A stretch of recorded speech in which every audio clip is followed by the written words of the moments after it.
Okay. Um, let's just see before I start getting into it.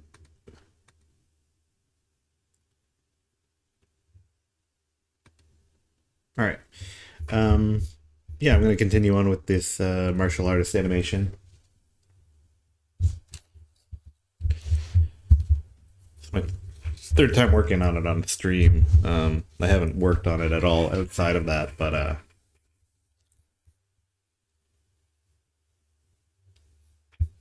pretty slow when I do this, but I like the result generally. So I've been working on these in between frames. If you look at the head and the leg there that I've done, but the stick is going to come up. Let me mute myself. I'm hearing my own stream. Yeah, so I guess if I had planned it out better, the stick would come up. That could be like a separate keyframe where that action is completed before, but I think actually like raising it and bringing it over the head in one motion while you're bending down also works. So that's fine. Let me just we'll need the torso and then the because a lot of this body will like follow through, but the arm is going to come up. So it's going to, I might need some more in between frames than I normally do, but it's going to come up and then we're going to bring it down to here. So I think, yeah, once we go from here up and then like snap down, like it might take 2 frames instead of 1, whereas like the whole thing usually is 5. So I would normally do 1 between 1 and 2 and 1 between 2 and 3, but this should probably take at least 6 frames because it won't look very smooth if it just snaps down. Although it will make it look like this motion is slower and then it like comes down faster. But the animation's played pretty slow, so it would probably just be a little too abrupt. Yeah. Let's grab the torso.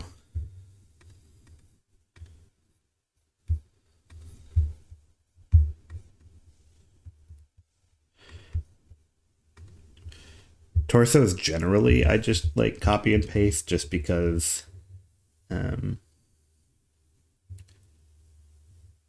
a lot of it is covered up by like what changes about the arms anyway.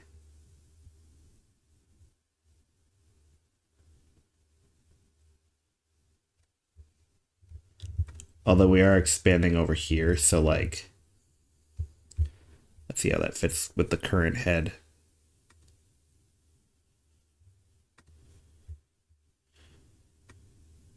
That does not fit, so I'm gonna bring that down more.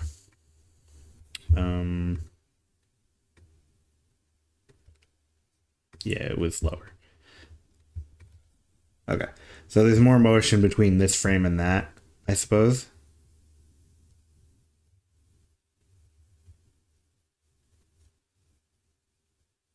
And then this part stretches out a bit,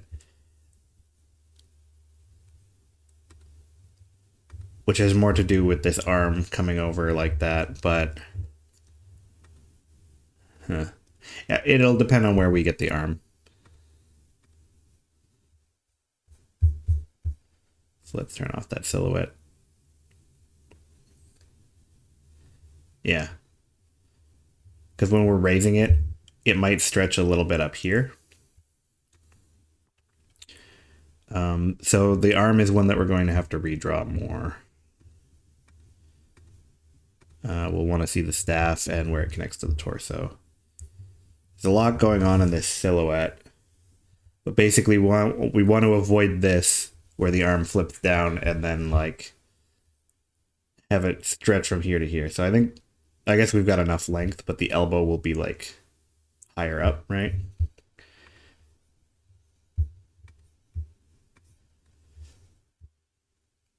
And I'm going to mostly redraw it completely, but, like, just copying and pasting this will help me sort of gauge the length. So I'll put this off to the side.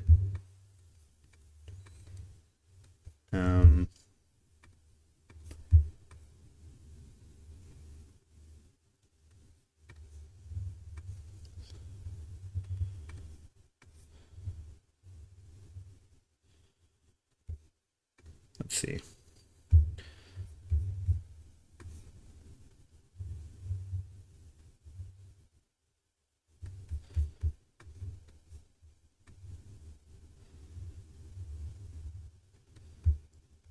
That's about where it was, but it needs to come up.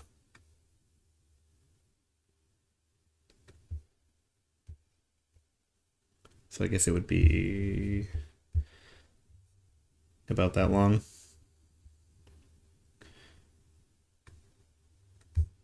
Maybe at a slightly lower angle.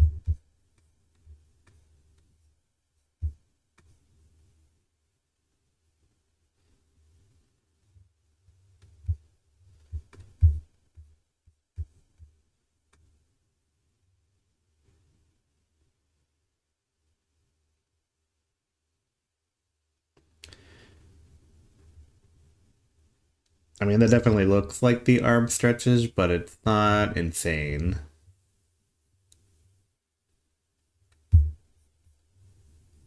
Okay.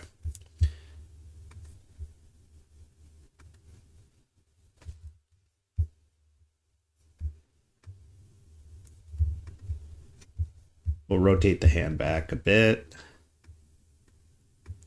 First of all, are we gripping it at the same spot? So 1, 2, 3, 4, 5, 6 pixels diagonal. That's like not exactly right, but no, there's only, let's say 1, 2, 3. So maybe that should come there, and we can shorten the elbow or the distance to the elbow.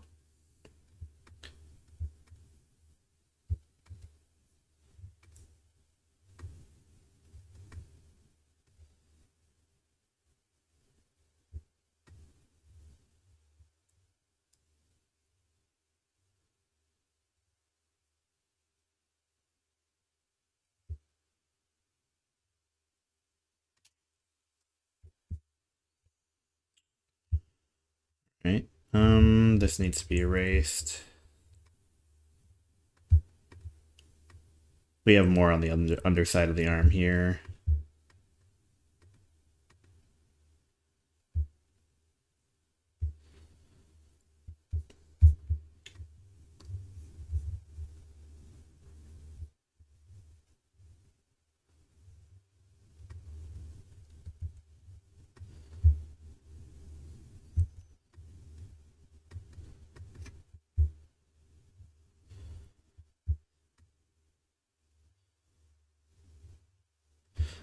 Not bad. Okay.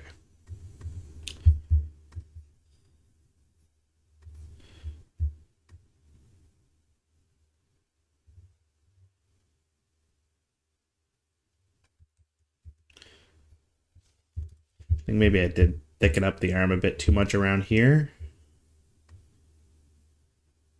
because it looks thinner here. It looks thicker there, though. Maybe it's too thin here. But it's hard to find, like, good pixels to add in that, like, don't make you lose the wrist. So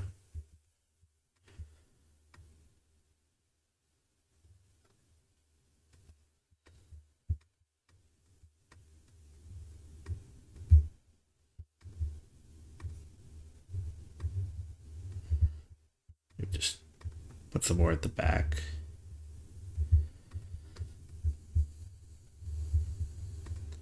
Flatter feels better here, I guess.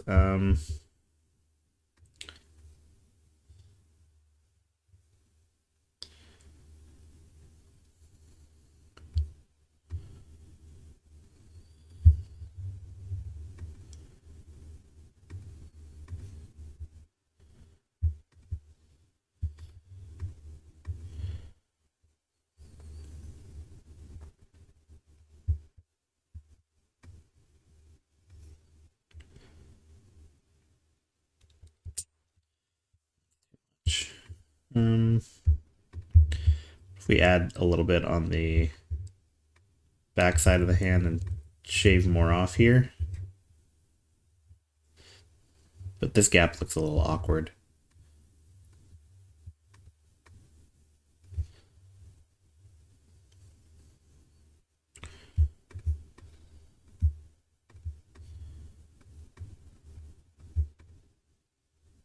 That's looking a little better. It's kind of a long straight section here, but it's not bad.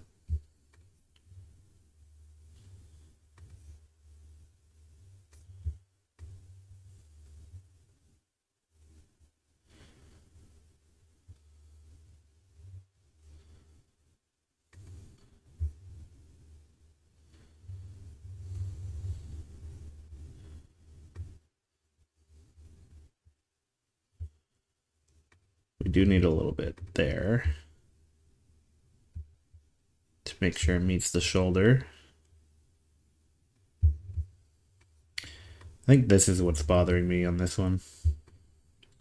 I guess I remember talking about this and saying that I didn't want it to feel too round, but it's a little too thick like that, right?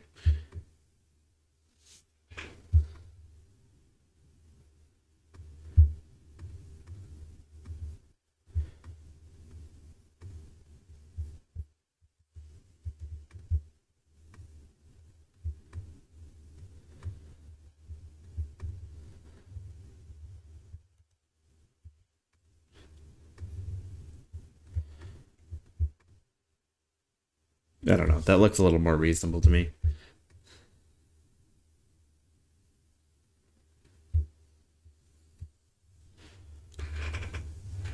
Okay.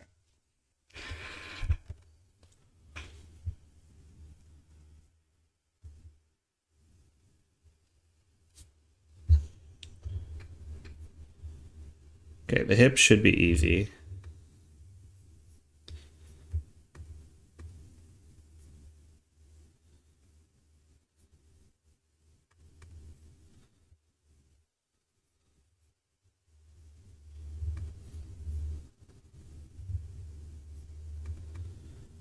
Just do the torso, the hips, and the right upper leg.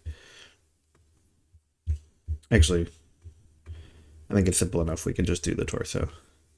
Or not torso, hips.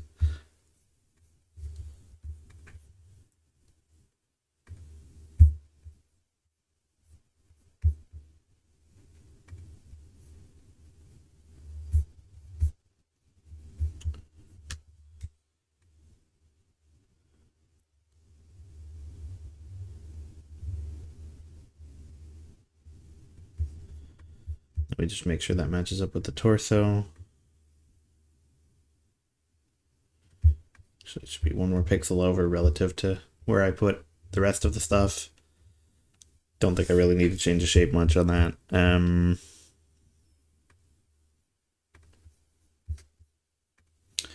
Let's just copy and paste the sash for now, just to make sure that the belt is in the right place.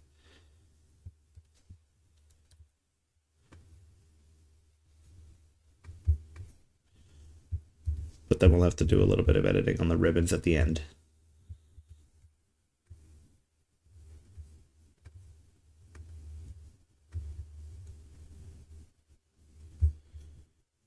Okay, so these ribbons are in the same position that the first frame is, but then we see it flips all the way down here, so we can start working on like getting it halfway there.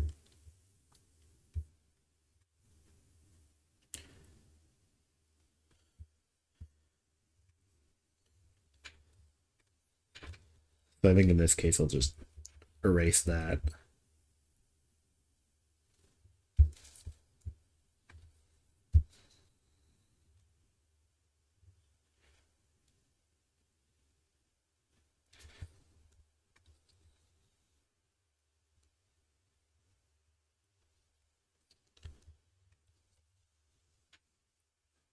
Be not so far down, but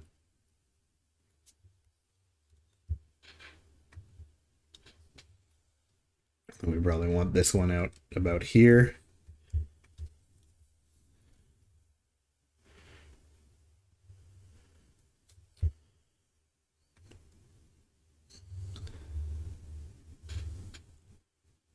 Yeah, I don't know, something like that is okay. The shape of the ribbons is a little odd. I'm not like super happy with it, but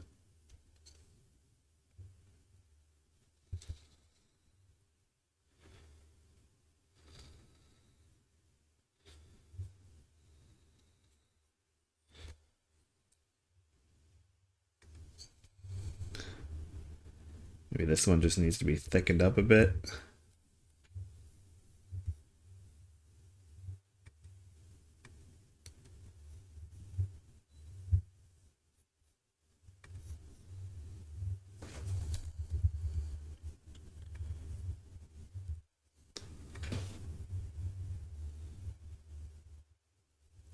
They look a little jagged, and that's because of how crammed I am there, but I think that might be one of the last details that I rework. I might redraw the whole end of the ribbon, like,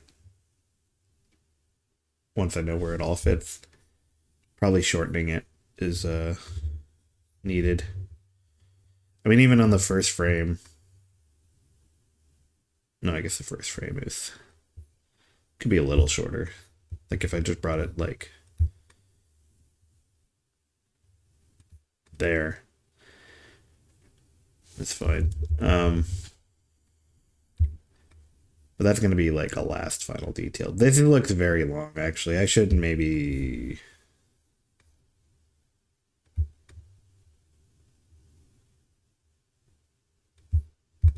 Yeah, that wouldn't be bad. So 3 left and 1 up, and then it gives me more room to just basically cutting off one of these sections.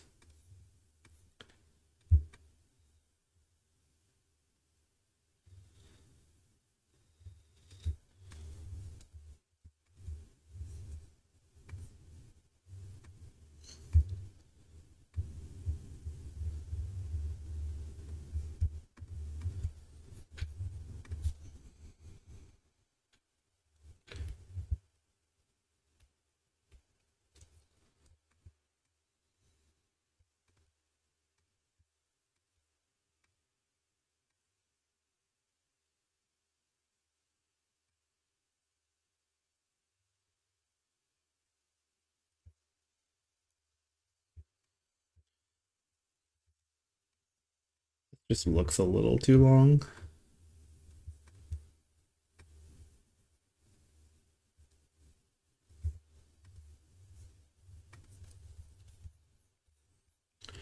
And then maybe that one we can curve down a bit or something.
A little better.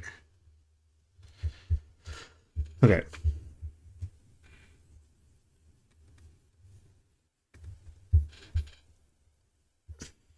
All right. What's next?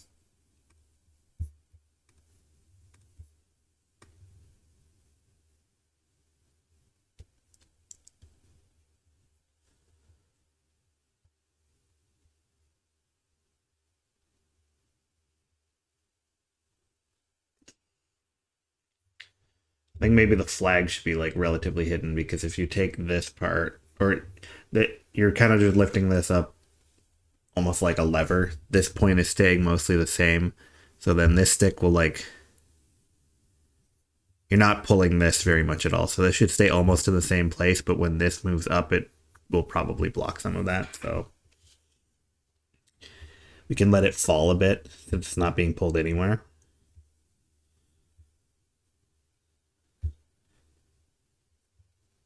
If I can find where I had it.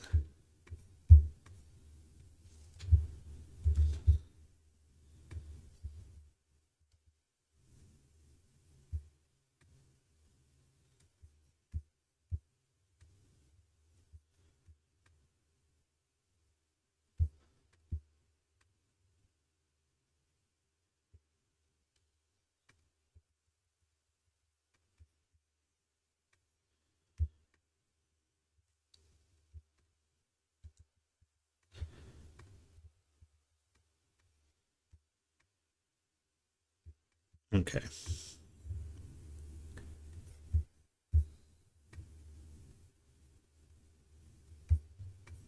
Not sure this quite moves far enough along.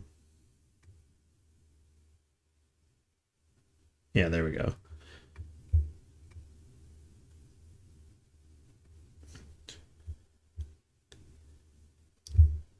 I think we can probably just generally flatten it out.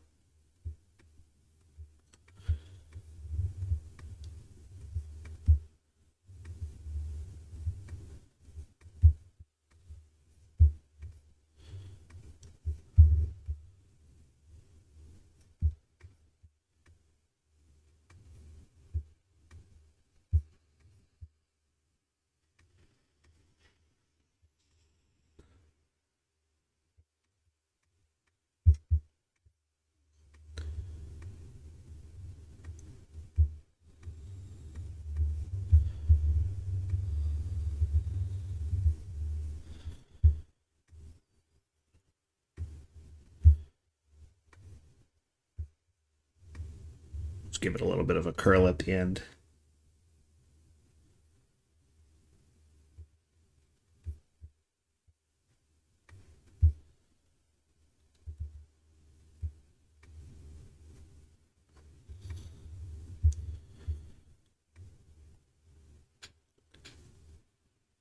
Right, so like if this is pulling that way just slightly, it'll straighten out the flag and it'll give it an opportunity to fall due to gravity, but like not much else is happening to it.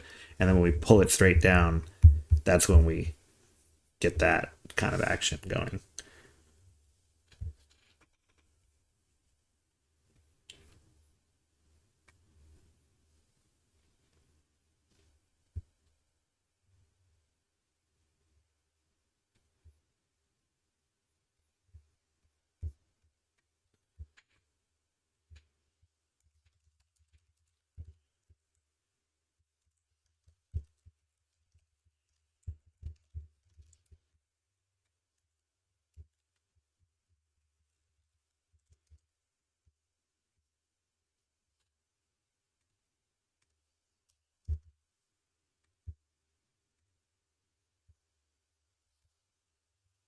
I just updated my stream category to art because I think that's all I'll be doing today.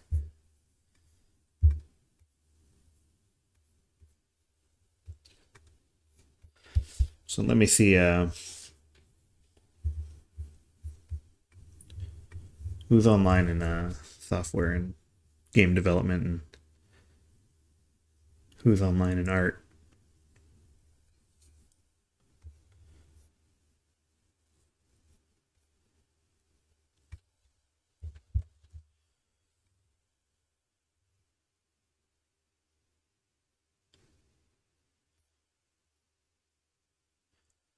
Okay.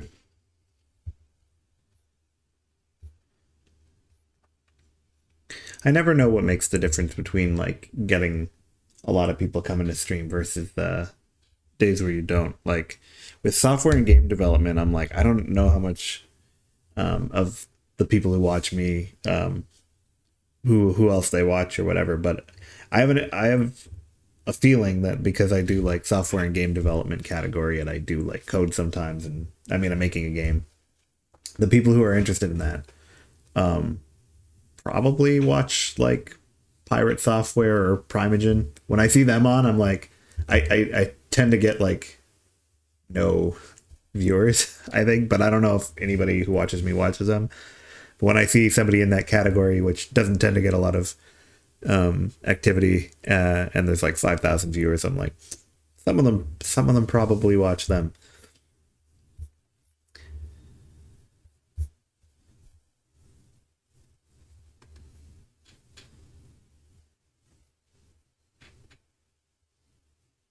Let's see.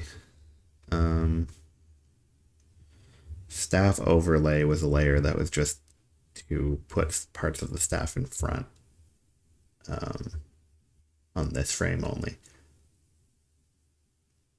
I don't really need that. I guess the left leg is easiest to do, and then I need the right arm.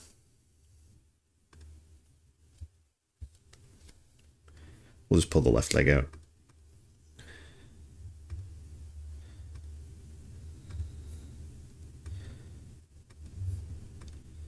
Go with the upper left leg first. So let me get the color from another layer. These parts that are like double layered, almost always, I mean, there could be reasons why you might not do that, but like this is just going to be colored in because this is, if it's passing through that area, it's going to be in both the frames I'm coming from and the one I'm going to, and it's going to be on the one in the middle. There might be some cases where that's not, like if you're going in an arc and avoiding that area during a middle frame for some reason, but for the most part, it's a pretty safe assumption. Let me get the hips in there.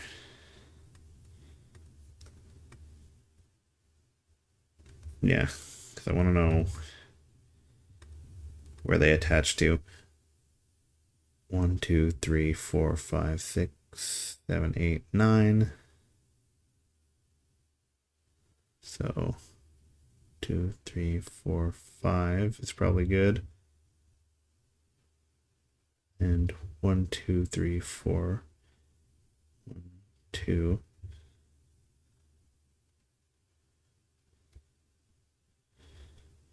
Should probably get that.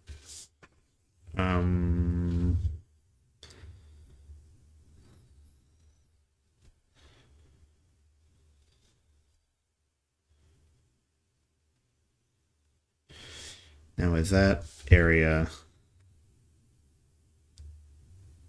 Okay, I guess it is.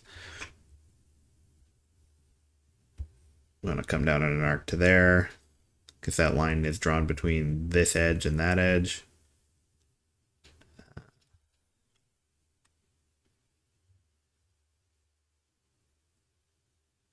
That makes sense to me.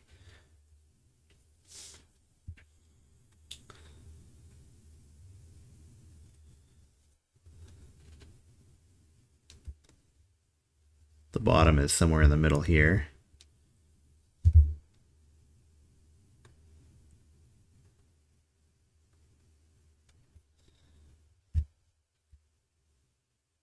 And then we want to have some connecting point there.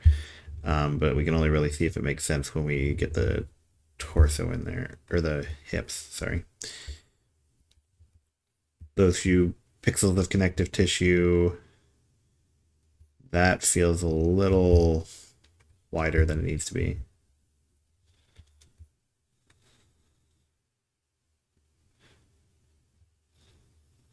It's like thicker than the next frame, that's why.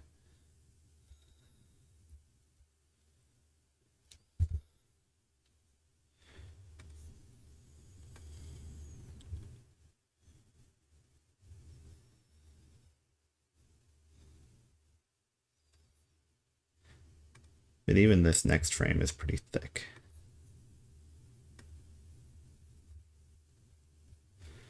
That actually looks like more of a rotation outwards, so I think it's okay. Might need to adjust a little bit.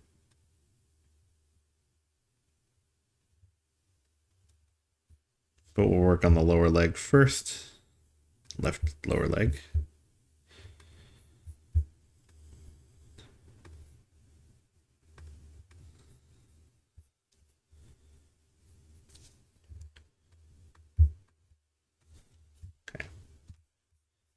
The shape of this almost is the same. It's just like sliding over. So, um, well, like the sort of plate here just kind of like folds in where like there isn't as much of a crease, but when it's standing straight up, you see this will be like a plate of armor over the boot somewhat.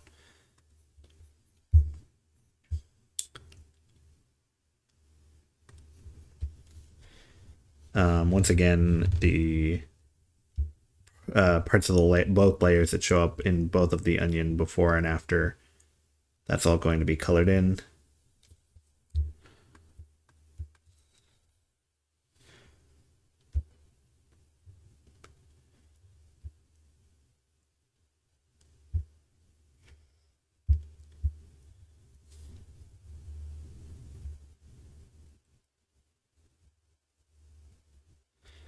And the tip of the boot is just kind of like there. This more or less seems like it's 4 pixels over on all of these. This one's 3. And then it's like that.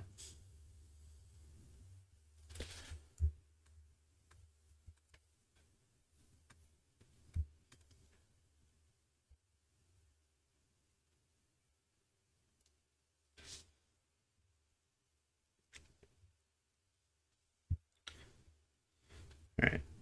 This is where like the plate kind of ends up. So we can kind of go between like 1, 2, 3, 4, 5, and then 2 up. 2, 3, let's say 3 and then 1 up.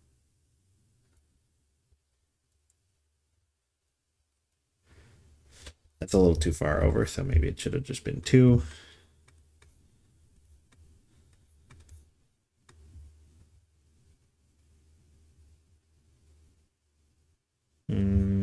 Even then.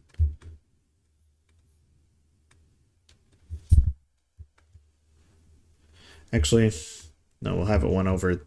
We're just missing a bit of meat here, really.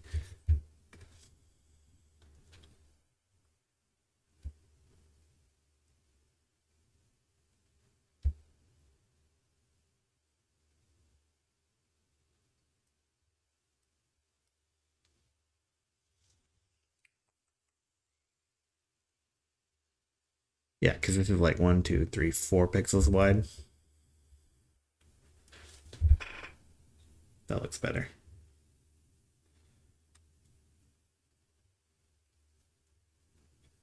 Okay. So now we get the sense of like, how did this plate sort of come down to cover up the boot? And it's like, now it almost looks like a bit of a rotation, like you're twisting the ankle a bit, which I can work with. And I can keep in mind how this shape sort of looks and rotates when it comes to shading. Headphones.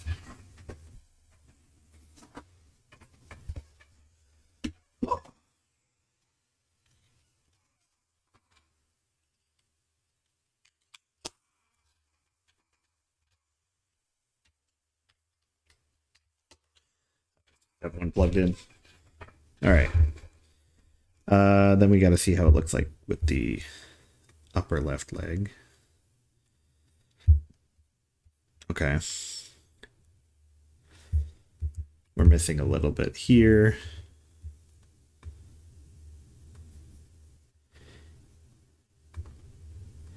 Yeah, that might even need to cover the whole thing. We probably want that.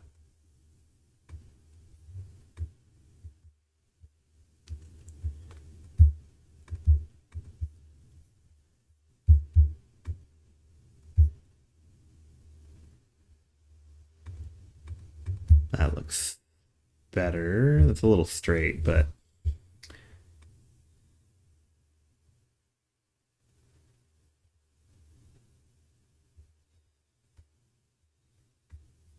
for an in-between frame, it's pretty good. Let me check everything.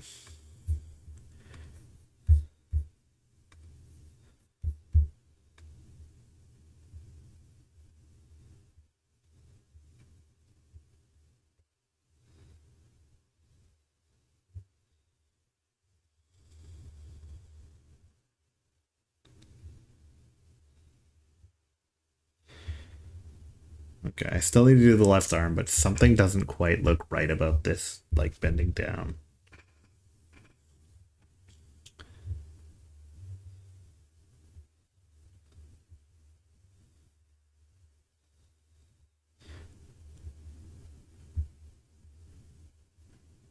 I think it's because the whole thing is sliding. Like, if I want the body to be pulled by this right knee and the left one slides, it's fine, but I don't think the right one should be sliding as well. It kind of needs to stay planted. And that's not what I've done. So let's take a look at that.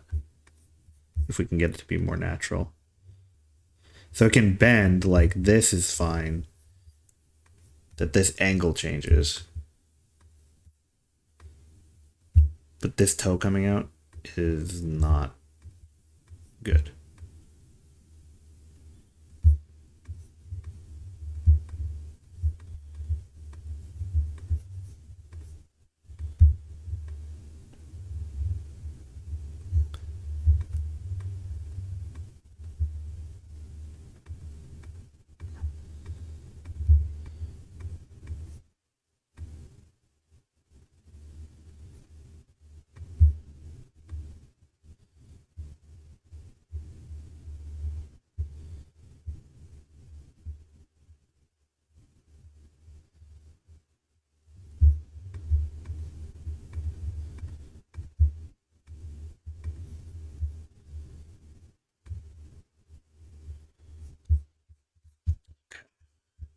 Let's see.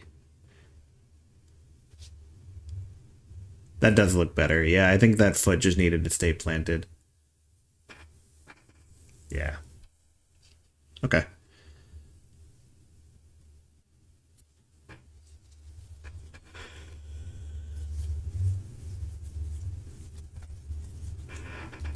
All right.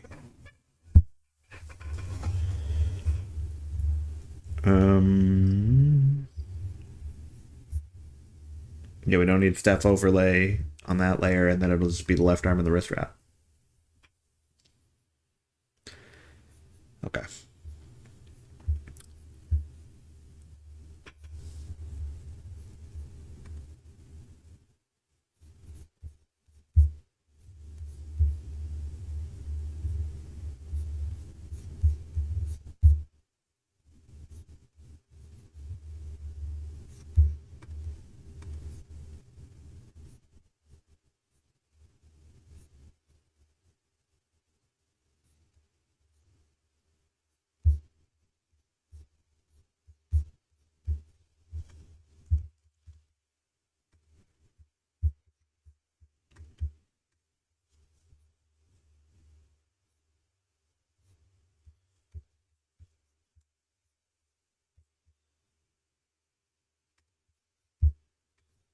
Let's just see. Copy that if we need it, but a little bit different on this one, isn't it? Because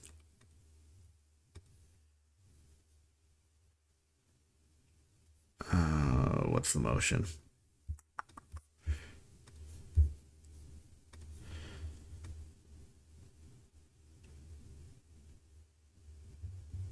I guess it'll come up.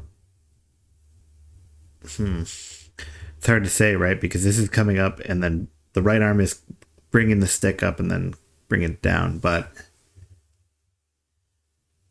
where does this grab it? Like, should the left arm come up to reach for it or no? That's what I need to know. I guess it should be part way up. Yeah. That makes sense. So we'll need to know where the staff is too.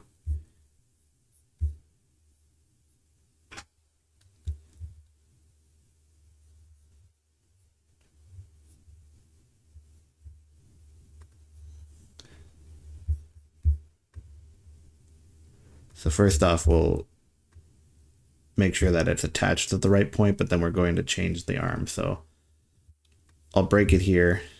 No, actually.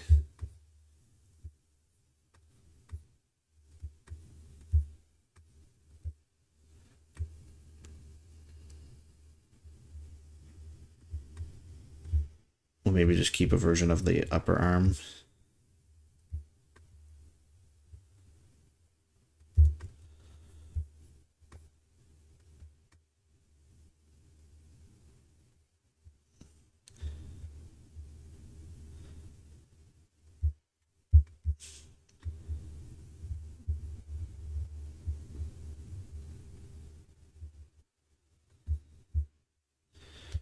Okay.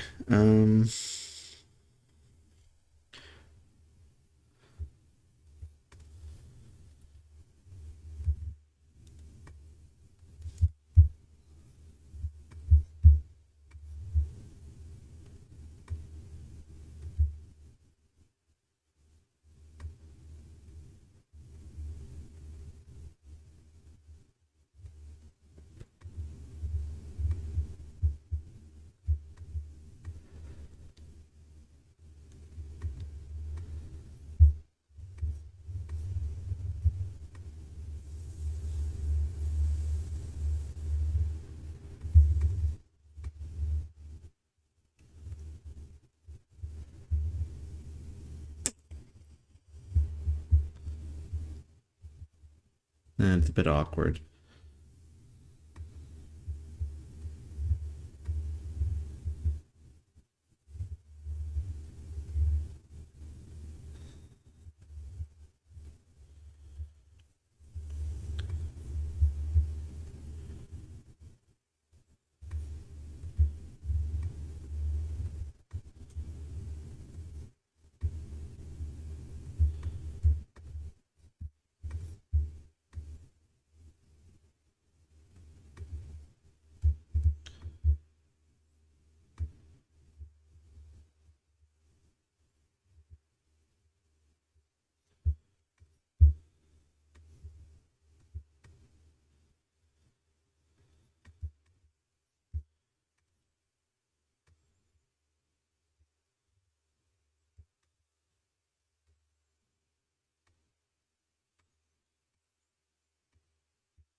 Yeah, I mean, hmm.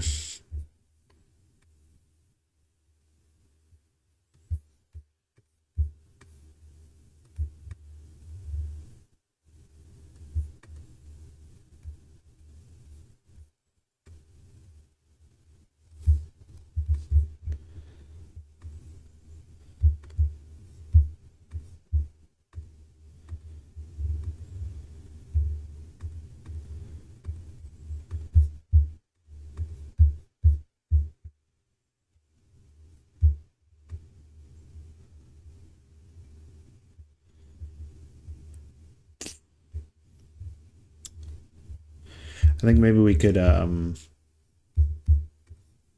push this part of the torso up, stretch it up.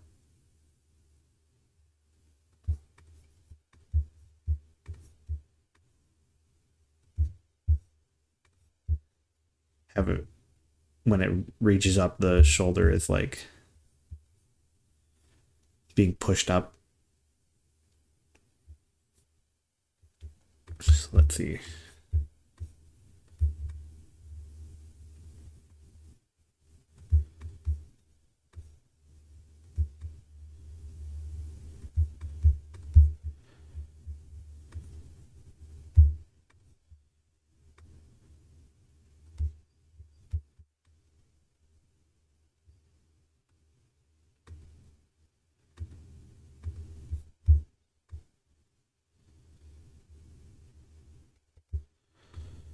All right. That third frame torso kind of looks a little awkward, but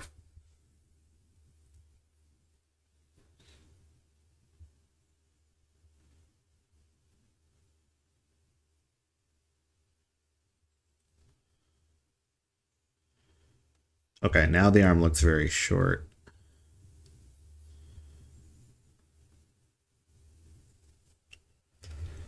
Um,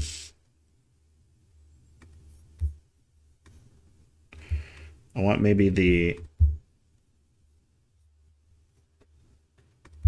fingers to start curling inward a bit, like as if it's almost about to grab, but then maybe the arm to be longer.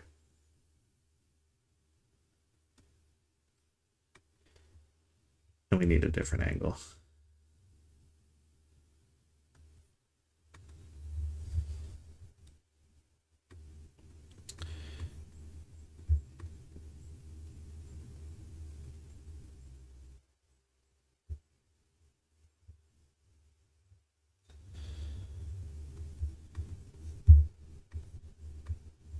Yeah, I mean, that could be where we just obfuscate it a little bit with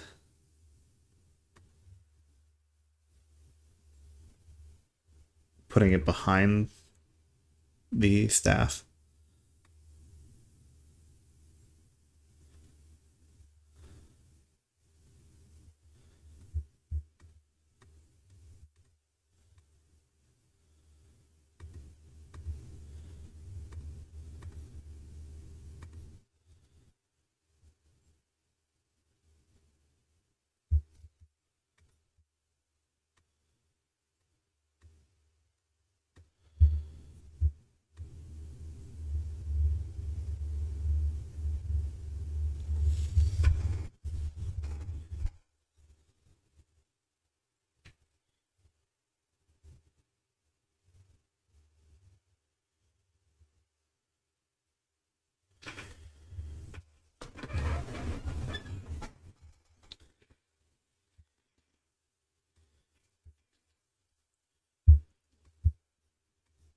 And then we can cover that all up with the wrist wrap anyway. Any imperfections are just going to get hidden. So I think what I'll do is just rotate that a bit to get the general shape of it. Erase the flags. But then redraw them in. So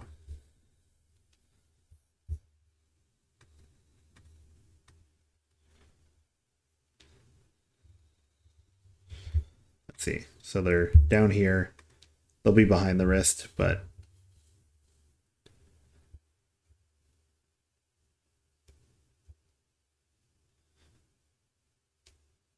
maybe we'll just see one. Or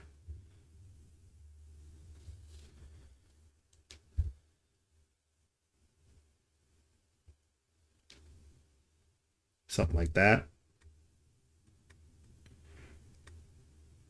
Are they long enough? That's the question.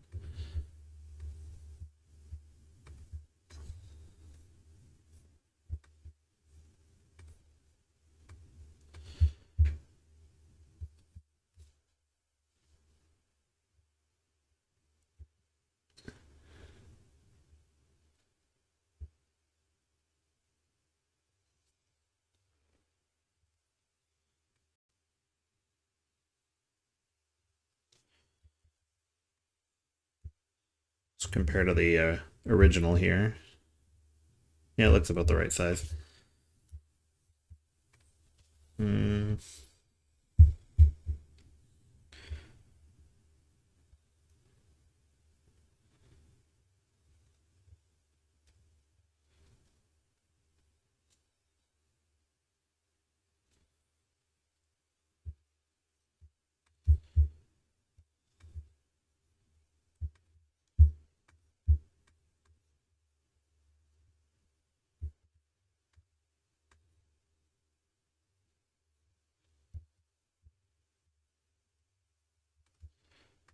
Do I need this?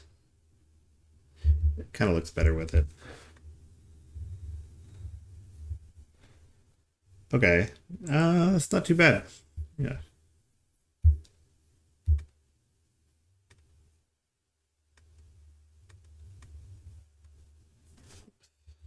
Not what I wanted.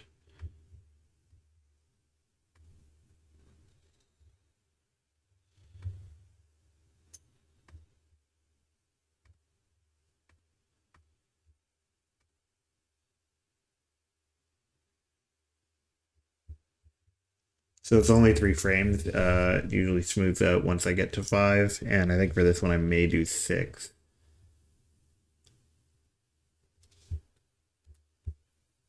Let's really scrutinize the second frame here. That is like a big square block of pixels.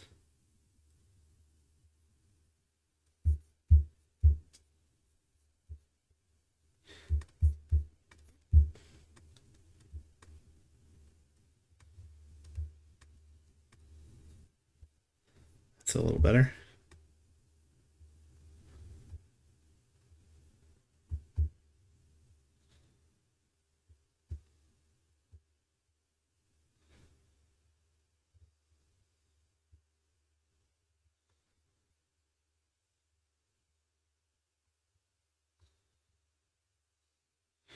This knee looks like it gets really thick right before it gets like really pointy. So maybe it should just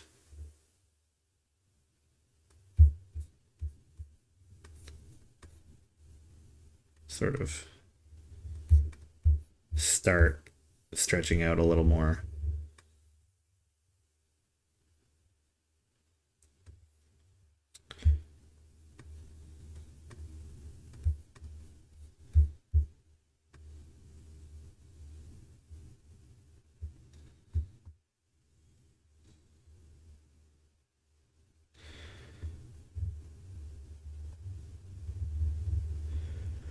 Okay.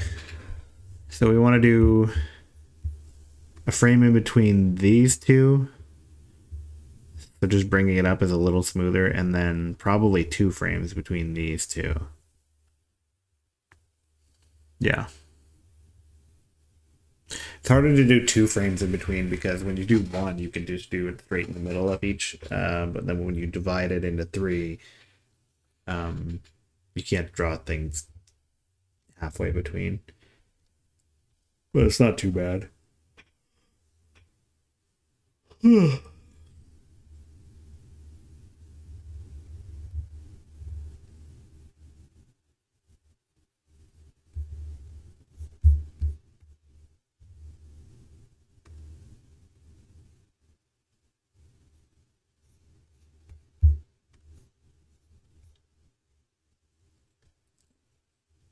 Right.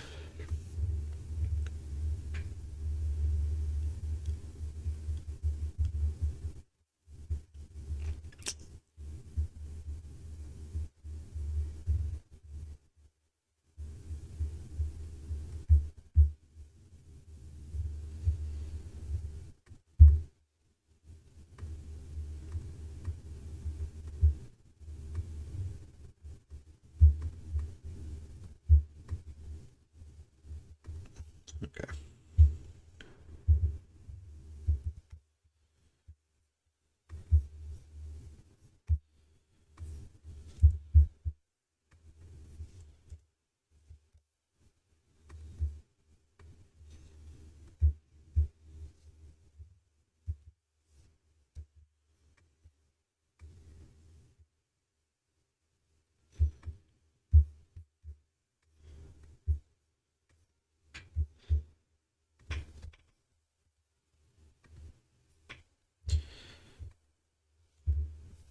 There. That's how we do it.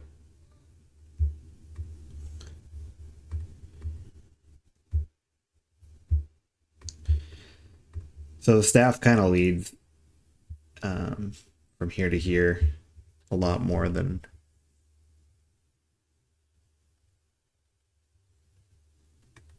it's a lot more relevant than the knee is in this case, but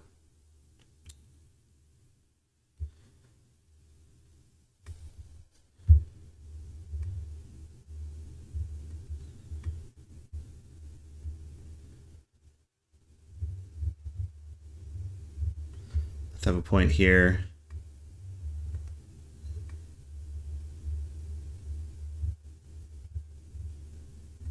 And a point over there.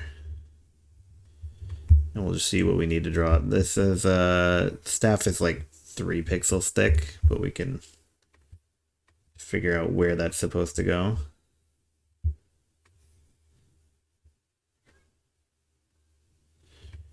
Probably probably be fine to do like an extra one here to here, or like there. I mean, that looks natural.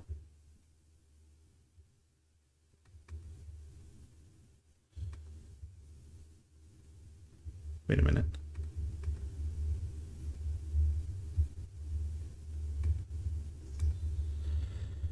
That's not what I meant to do. I erased the first frame. I just undo all that.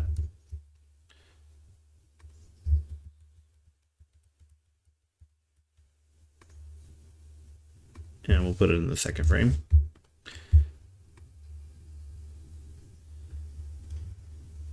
So that's good. I mean, that's kind of a lot of motion on the right end, but that's about as smooth as I usually get my frames. It's acceptable to me.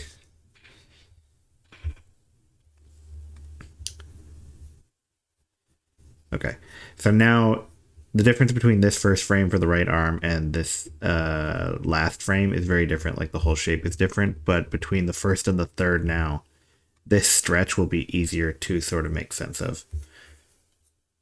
Right. Let's see.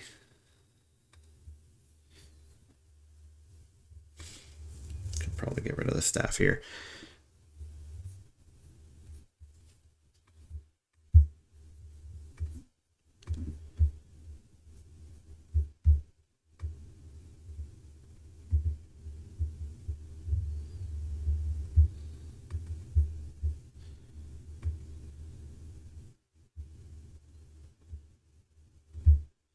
This is basically the bottom of the elbow, and then it comes up to like there, maybe.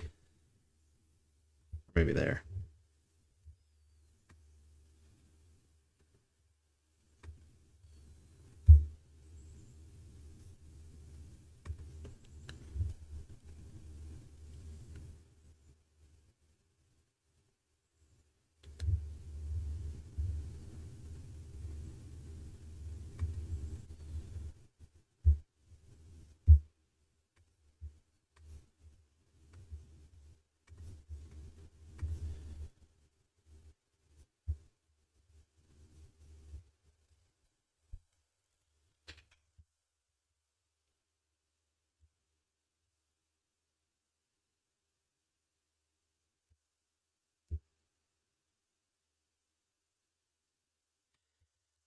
I think this is where this part of the fist is halfway.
Yeah, it looks with the staff on. Uh,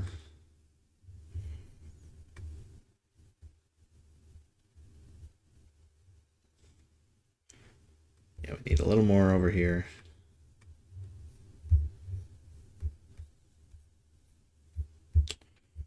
Only need to thicken that up a bit, or actually just make it so that more of the hand is covering it, really.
I have to adjust that joint whenever the torso is in.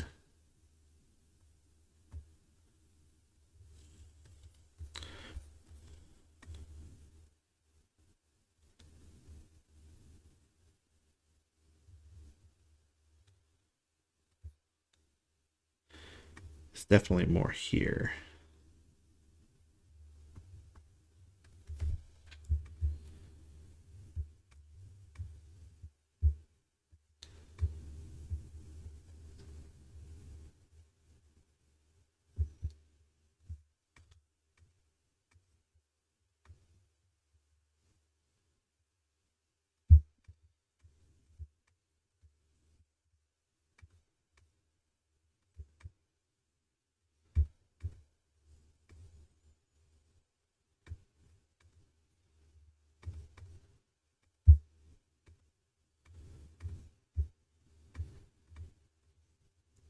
All right.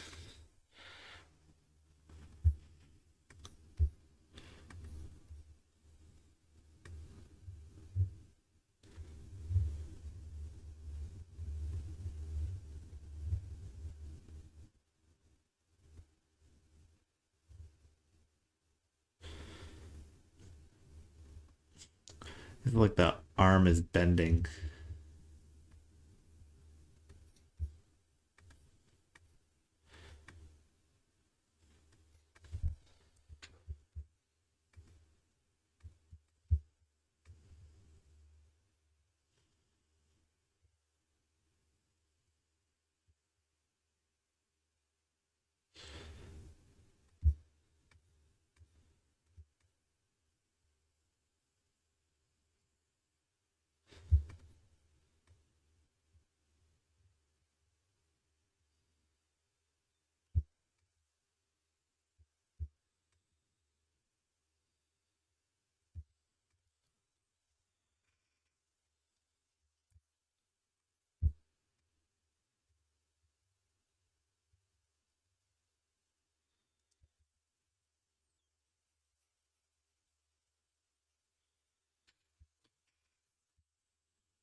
No, adjust that after the torso.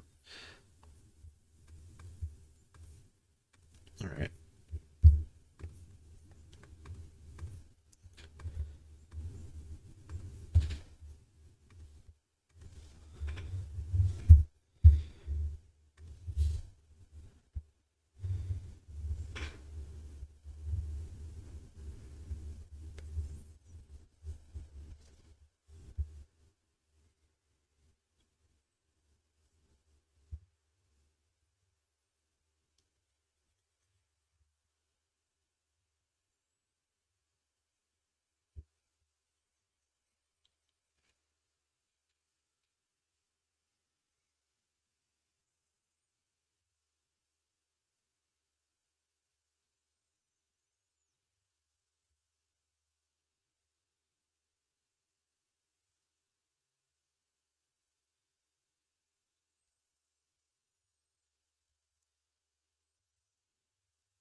Let me just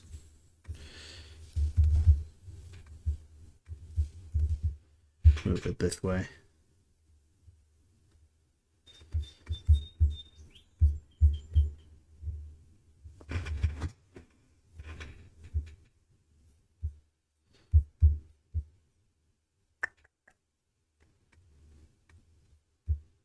Where's the right arm?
A little better.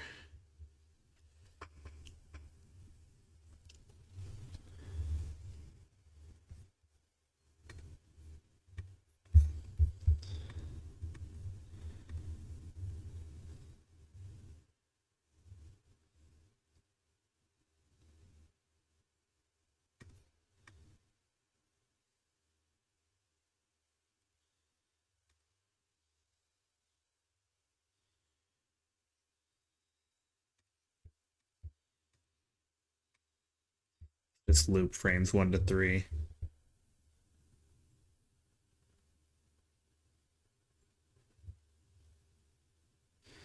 Okay. Yeah, not bad.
I missed the hand. I kind of wanted like the general position of it.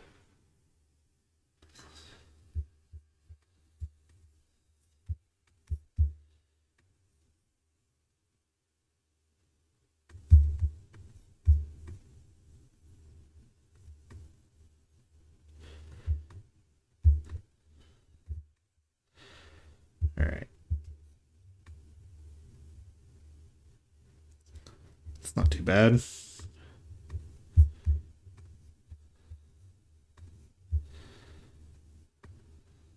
Okay, it doesn't quite match up with the torso though, because the torso in this case is stretched up a bit. So we'll fix that.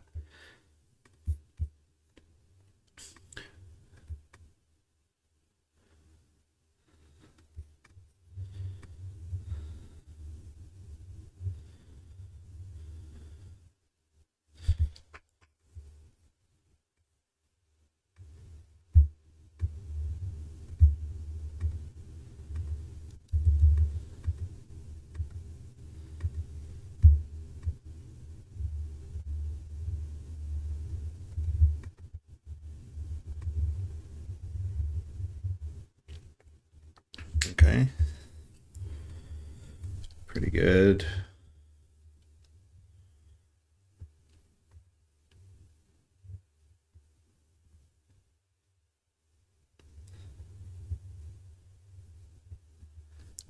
Yeah, the upper body's not bad. Let's try the head. Let's just get that on there. It doesn't change very much, it just moves.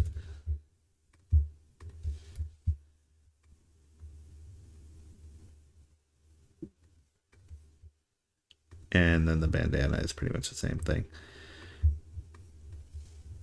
I did change the shape slightly, but I'm not entirely sure whether that lines up.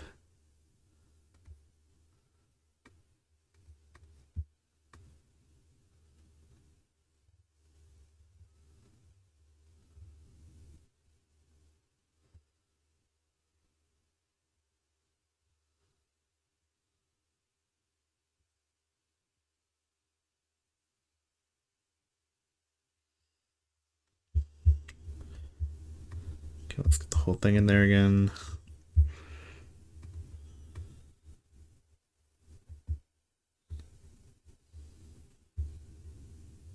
Okay, now we're losing a bit of this. So let's see, torso.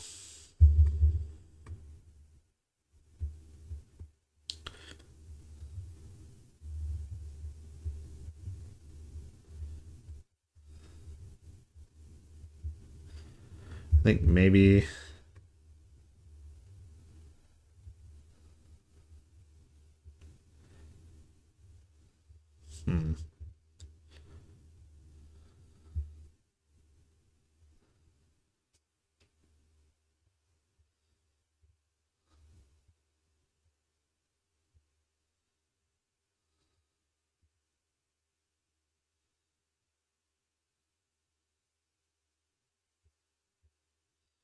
everything seems to line up properly. I guess it flattens out once here.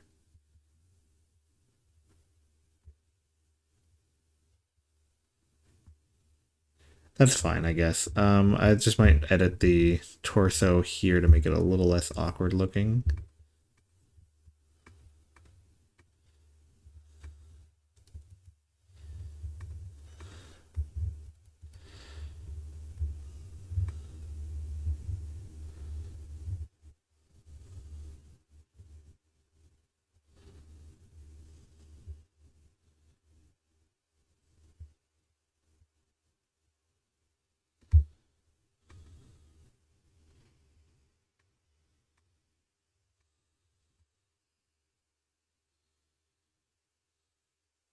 Okay. That's pretty good.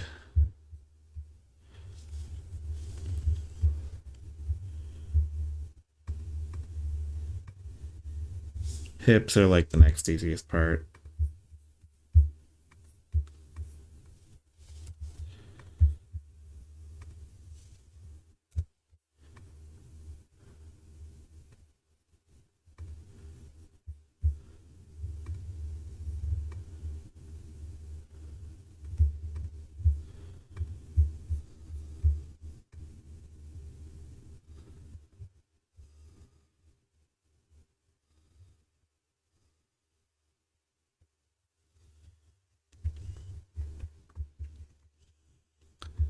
Okay.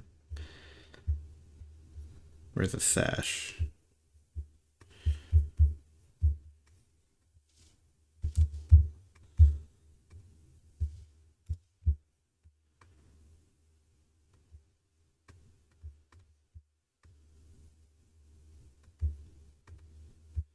Let me just show the sash, the torso, and the hips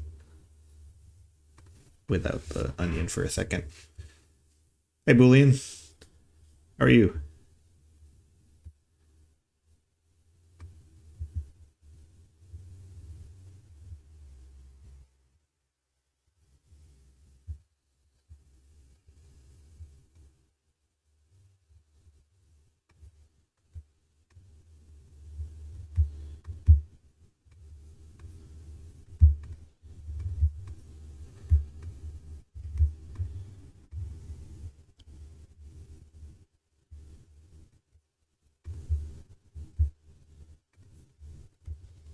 Just doing some animation here today.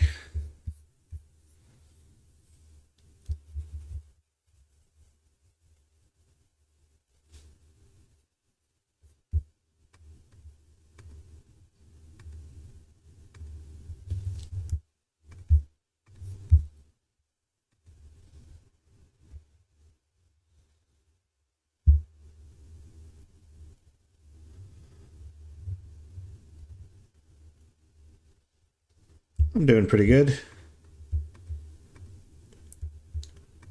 Slowly working at some character animations.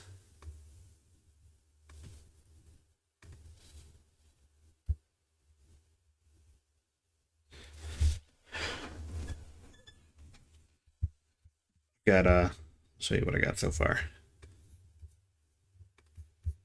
So we're going from this keyframe to this one, and I'm having them bringing their staff over their head and then grab it, and then kind of like slide to the right with this knee pulling them to the right a bit. So we're doing an in-between frame here. This is where they raise it over their head. And then I'm going to have more, maybe like 2 frames in between these when it snaps it down. Although if I just have one, it'll make it look faster.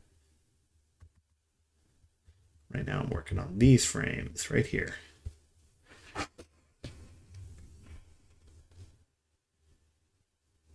Very cool. So do I typically draw the start and end position and then fill out the middle?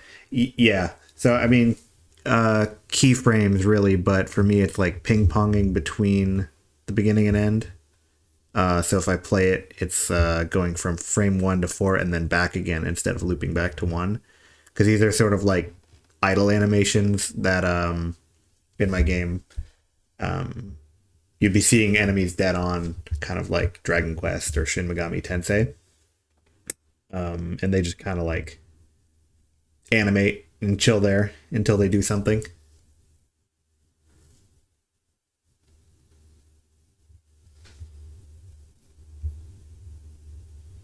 I don't know if I'm going to have like attack animations.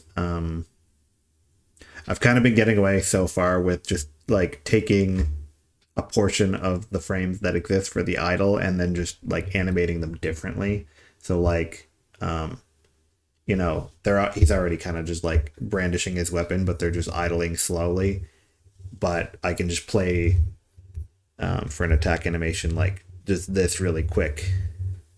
I'd be like, yeah. I've been getting away with that. I might do like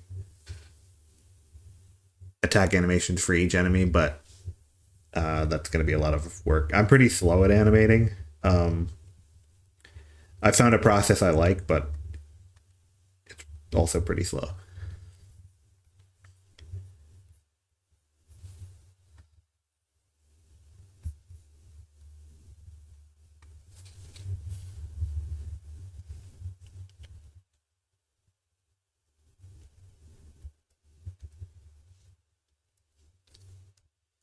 I'm like not experienced, but a perfectionist at the same time.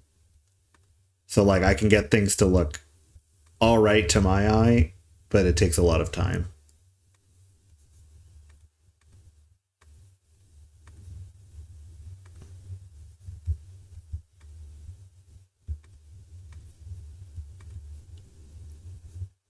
You're the same way, yeah.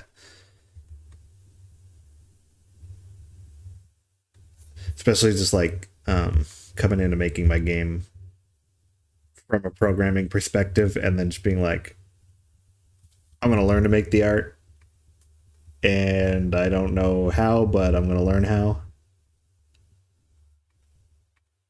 It's very fun though.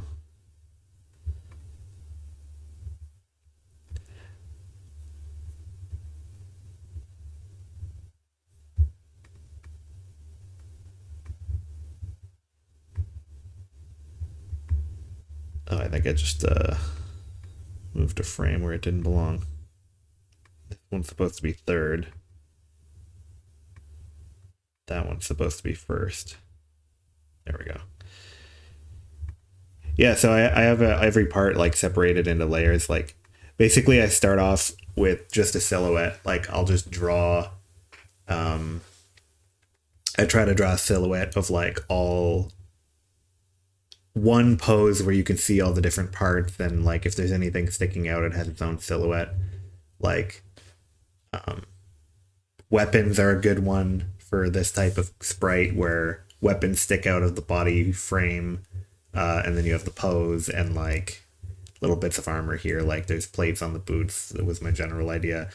Um, and then I added more to it. Like this was the basic pose, and then I'm like, I want a little more volume and shape to it. So things like that's on the wrong frame, but like ribbons like here. One on the I must have adjusted that at some point. And then one on the wrist. And then once I start adding these little flags and stuff, I'm like, okay, this shape will stand out from other enemies that are in my game. Then I separate them, every part that could move independently, into its own layer. And just give it like a tentative base color. And move them around to like get a new keyframe, and then try to animate between the keyframes. Oh, thank you. You're learning programming and art at the same time, but my art is much simpler than your current game. Yeah, I was lucky that like for programming, I don't have to learn everything at once. Like I'm still not like super experienced. Like I haven't shipped a game or any product at all.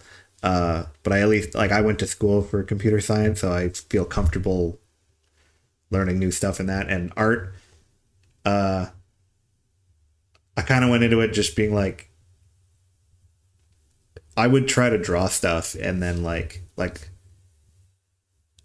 to practice maybe like pixel art or even just regular drawing. I'll doodle something and then I'll be like, all right, that was just a doodle, and then I'd scrap it. I didn't save all my old scraps or doodles and whatever, so I'd keep like opening programs like Sprite or any sort of drawing program, and I was like, yeah, I'm doodling, but it's like I can't take my own art seriously, or too used to like throwing out like or anything I draw, I just call it practice, and then I would throw it out. And then eventually I was just like, for my game, because I'm like, I want to make my own art, I'm like, it was just that getting over like, okay, stop throwing stuff out, actually like finish pieces and like pay attention to things and like really like be a perfectionist about it, and then you can actually finish something. Even if you like, I don't know, starting with drawing this silhouette and being like, I don't really know anatomy, but I can just keep drawing it until it looks right to me. And it takes longer, but it's also like a confidence booster. The one I'm really falling behind on is when I have to make my own music for my game. I'm trying to learn some music theory, and I'm still in that doodling phase where I'm like, I'll open FL Studio and I'll just put notes on the track, and then like over and over again open it up and like make a new melody and whatever, and just being like, that's bad. I'm throwing it out. You have some experience in music?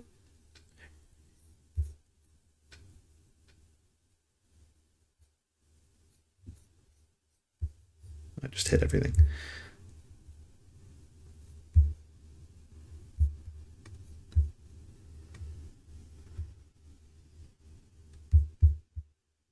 gonna make your own music for your game?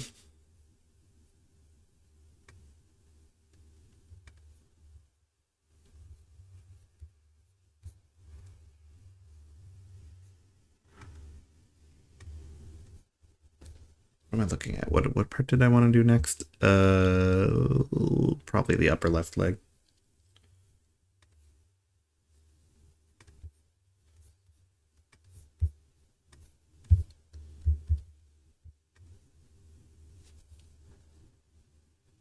Yeah, your game has 2 songs you made in like 13 years ago. You'll knock the rest off and make some new stuff too. Cool. I wish it came more intuitively to me. Music is always a skill that like I um, envy people who have it. All the songs weren't made with the game in mind. Yeah, they were way before you started programming. Yeah, 13 years ago. But I mean, you have the experience, and that's pretty cool.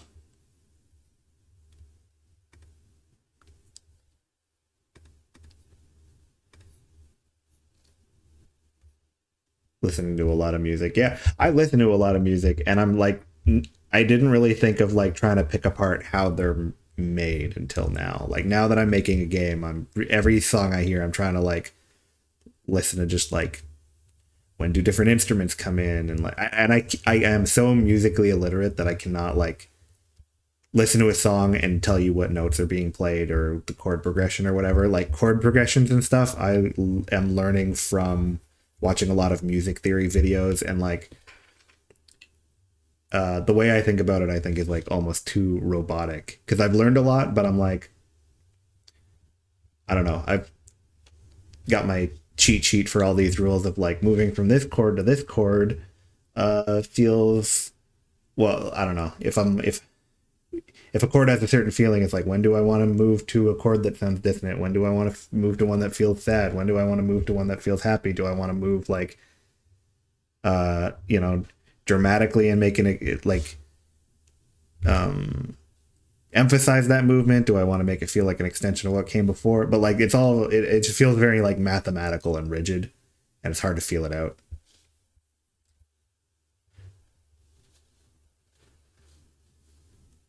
I have ideas of how I will try to put a song together when I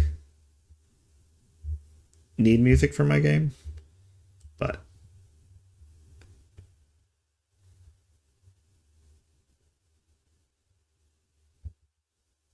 a lot of it is like doodling, like musical doodling, and then not really knowing because I'm not that at that point in my game of like what kind of song do I even want to make when I sit down because I always just end up putting a random melody on. And I'm at the point where I can make a melody that like this makes sense, but it doesn't inspire much. Uh Gotta make sure I leave the room for soul. Soul will bail you out when theory is lacking. Yep.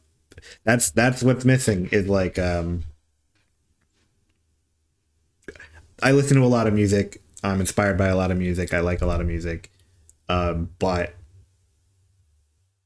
it's I don't know. Yeah, just sitting down for my game and being like, wait, I sat down and I played around in my DAW, but like, what am I trying to making it? What am I even trying to make? Like, what kind of level is this for? Or like, sometimes the songs make sense, like intuitive sense of they don't sound bad, but they don't sound like anything. I think I'm just at that early stage, I guess, where I would be with drawing, where it's like literally just doodling and being like, I don't know what this is, but it looked better than the last one.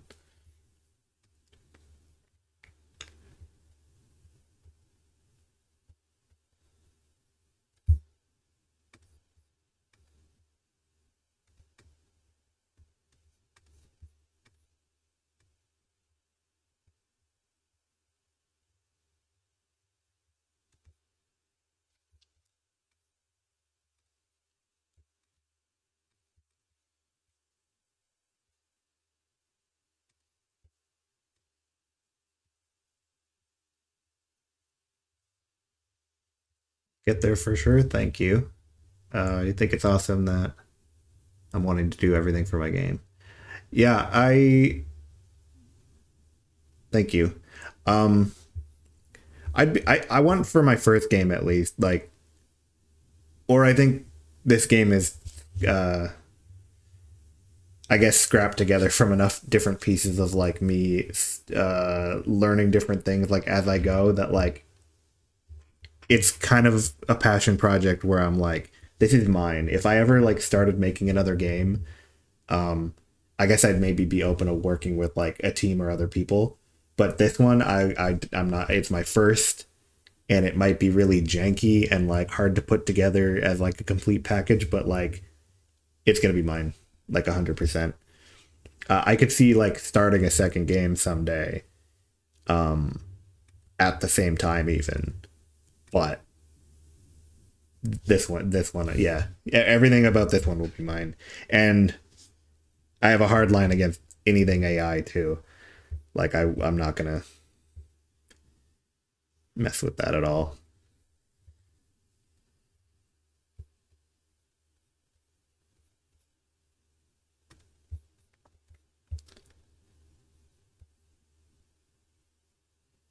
You're anti AI to your core. I love that because I'm like, because with that stuff, I'm like, okay, first of all, it can't do pixel art, but like it can do other type. If I was making a game that was like, it's like character portraits that are like, oh, I'm just gonna grab something, and it's like if I been making a game where I just need like an anime style character portrait, like yeah, I could make that, but like not only can it not capable of making this game, I'm probably making this game because it's not capable of that. Um, Pixel art appeals more to me because it currently doesn't seem to be able to be replicated at all by AI. Because, and if you had a game that was like I said, like character portraits that you could just throw into an AI generator or whatever, but it was somebody who actually drew it and they were a great artist, I respect that. But I think it appeals even more to me, pixel art, just because I'm like, it feels like it has more soul. Like, not, I mean, traditional art has soul when it's by a traditional artist, like a real human being too.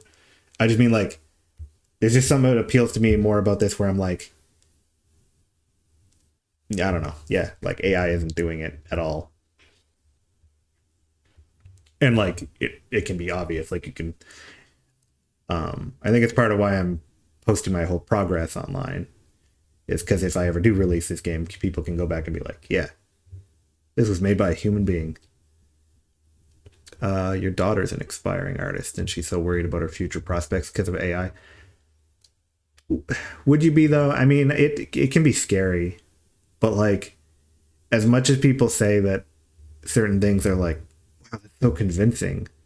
Like I can't believe that AI can do that now. It's like it's technically impressive, but you can tell. I don't know. Like a lot of people don't care that it's true. That's the problem. I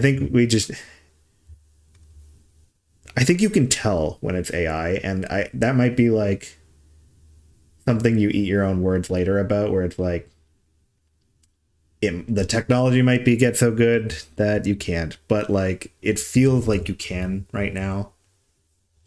Um, it feels like you know when like art is made with like an actual intent and a purpose by a human being, and I don't know. I think we need to get people to care more about where their art comes from.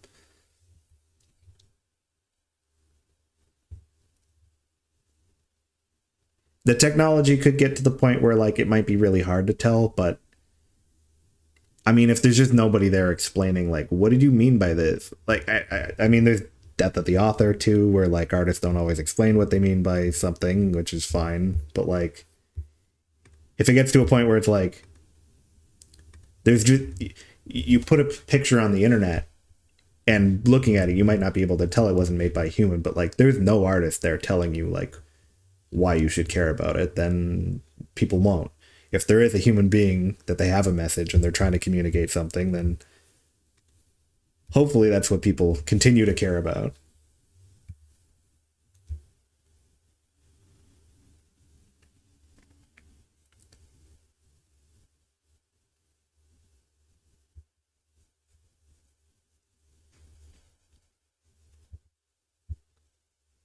I would never use art like AI for like generative purposes because it's like taken from artists and their actual work. Um, the only thing, like, I wouldn't trust it around my code either. The only thing I've ever used it for is like I'll throw an error message in there every once in a while and be like, all right, it's a little faster than Stack Overflow. Can you explain like what's wrong with this? But like beyond that, like I won't have it write code. Like anything generative where it makes something new, I don't trust it to make something new. I don't think it's very good.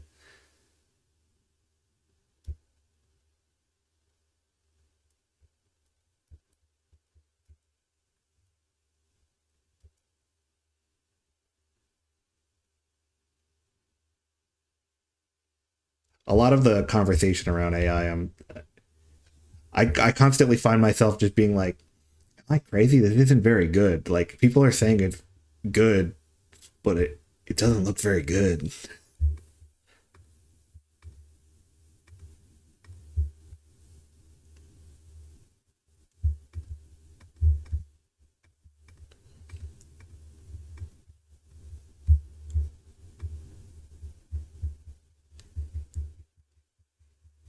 The shape of that kind of warps between those frames a little bit, but depending on what parts it's covered up by, it might not be so obvious.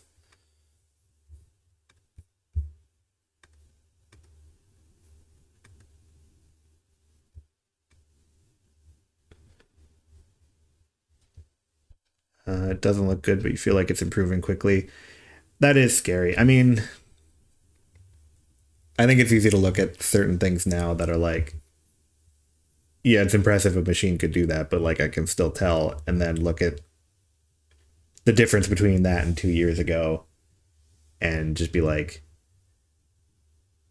yeah, well, I mean, that's a huge improvement in 2 years ago.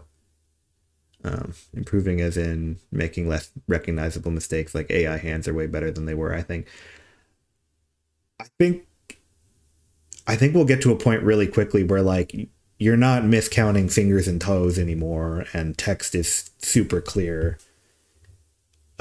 But it's like composition of pieces, right? Like you look at, I we're gonna solve the problem of fingers and toes and counting objects and like text being unreadable or messy textures and stuff. Like that will be solved in 2 years. But like the composition of these pieces is just like you look at them and it's like what is like why is this object put into focus? Like what is the sense of it? Like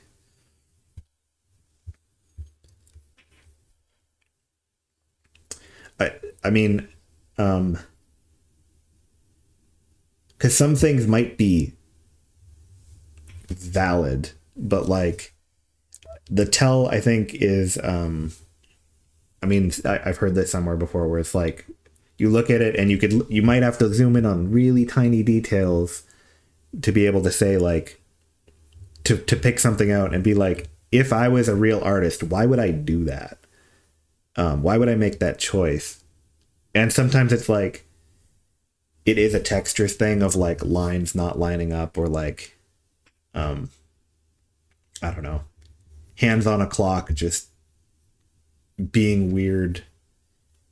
And it's like I guess they're logical things that a computer might be able to resolve eventually, but it's like they're just like when a line is just not congruent with like the next line, or like a pattern is broken anywhere, and it's like if a human drew it, why would they even make that pen stroke? It doesn't really make sense.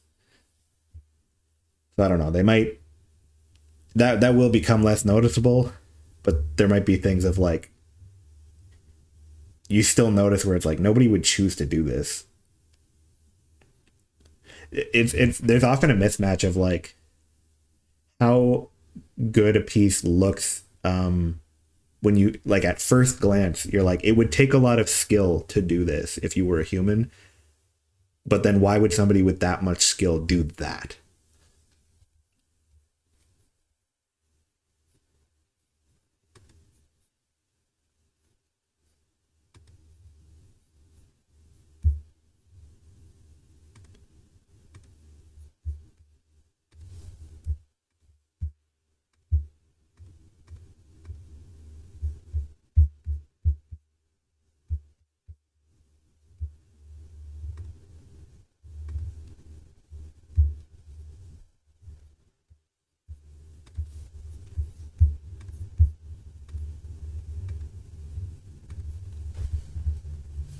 Yeah, I don't know. It just often doesn't make a whole lot of sense when you look at them. But I mean, who knows? Who knows what they can do? They seem very motivated to take away opportunities from real human beings to do this stuff. So,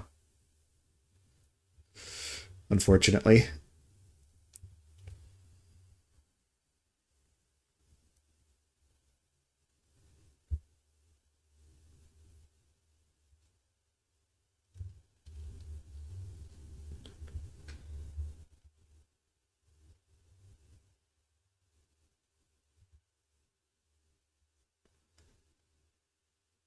hello, Sea Goat Games.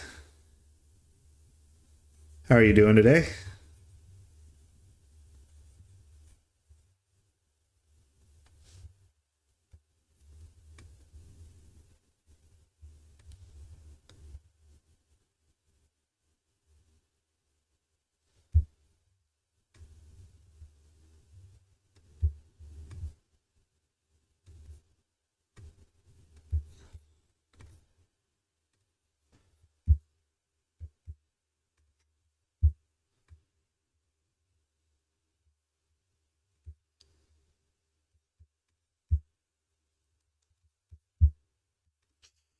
Doing here.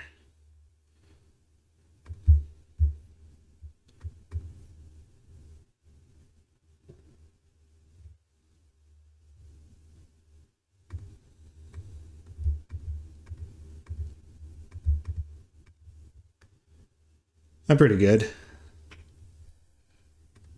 Just working on some character animation today.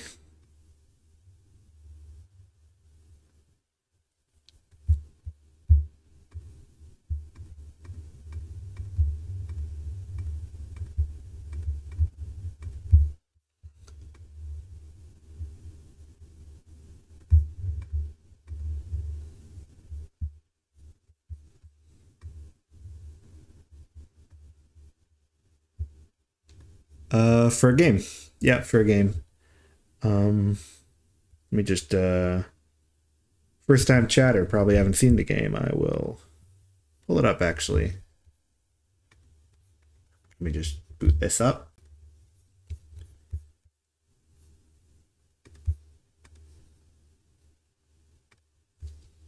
Just need to get a capture window for OBS to take a look at it.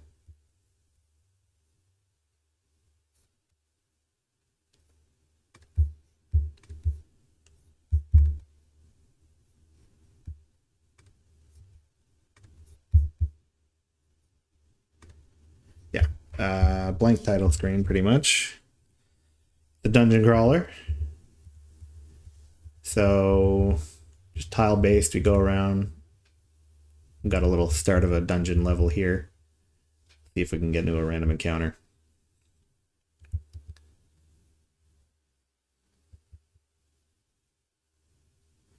I might have turned off random encounters. Yeah, I did. Okay.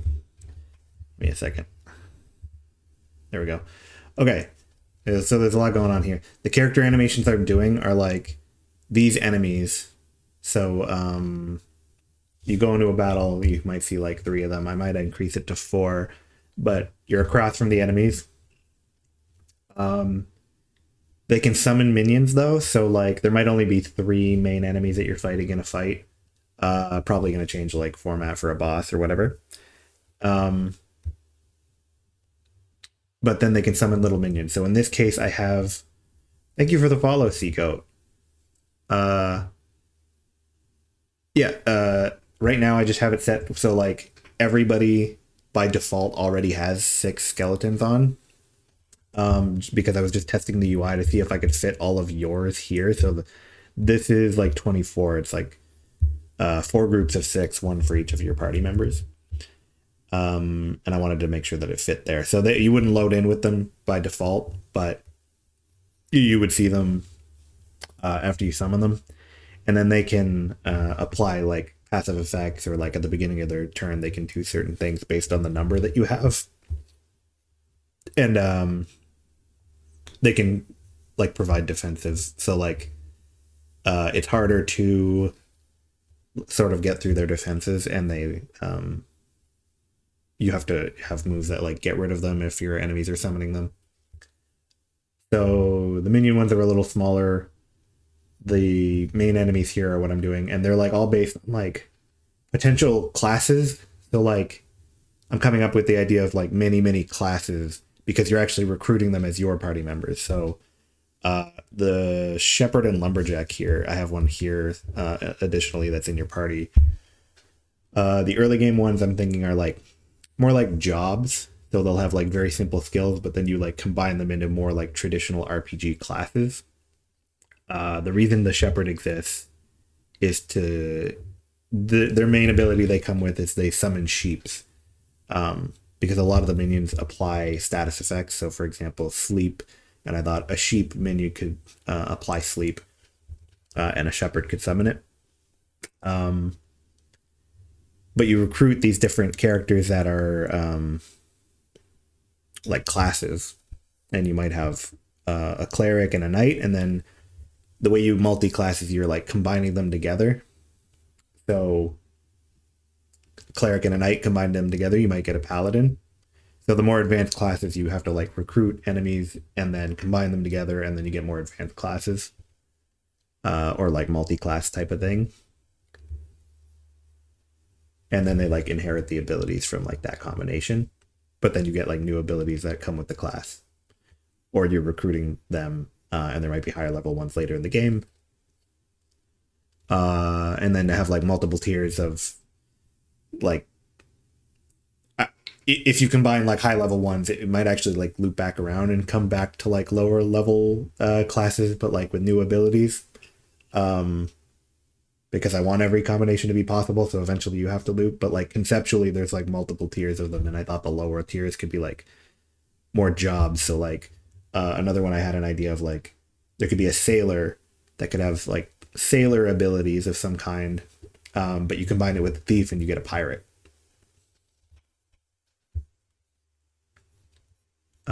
And then this clock down here is like a turn clock. So instead of it just being your turn, then their turn, then your turn, then their turn, you have like a certain amount of time, not actual like real world time, but like units of time to do a move. So if I pick here, your skills all have like a certain amount of time associated with it. And I'm not done the UI, but yeah, each move would have like a certain amount of time. And then if it crosses over the middle here, you might just have one party member do like a big move for a long amount of time, or like a lot of units of time, or you might split it up and have smaller moves per party member. But when it crosses over here to your enemy's side, that's when it's their turn. HP and MP color should be darker. The white text is kind of hard to read. Yep. Yeah, no, I agree. I was working on different things with the UI, but yeah, I think so too. Oh yeah, so if you do like a big move that takes a lot of time, as long as it's your turn, you can do that, but then your opponents can like retaliate for longer, so they have a longer turn. And yeah, that's the basics of my game.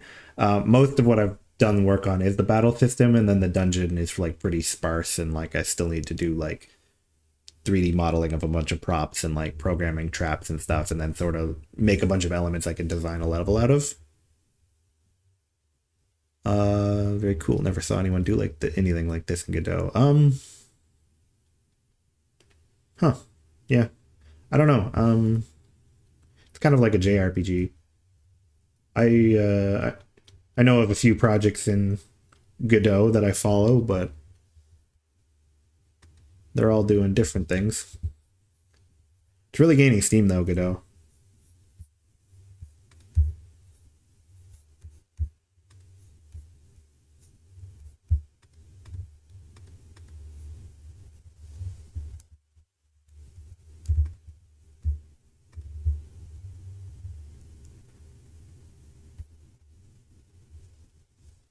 The Doom POV. Yeah, it's really inspired by like, well, one game in particular. I mean, the combining. I don't know if you've played Shin Megami Tensei, but like, I literally started making this game because I played Strange Journey, and I was like, I can make a game like that. So, Shin Megami Tensei, Strange Journey, and then I guess like the first two games, which I actually haven't played yet. And then like older dungeon crawlers that are more like cell based. So like there's some older Dungeons and Dragons ones like Eye of the Beholder and the Wizardry games.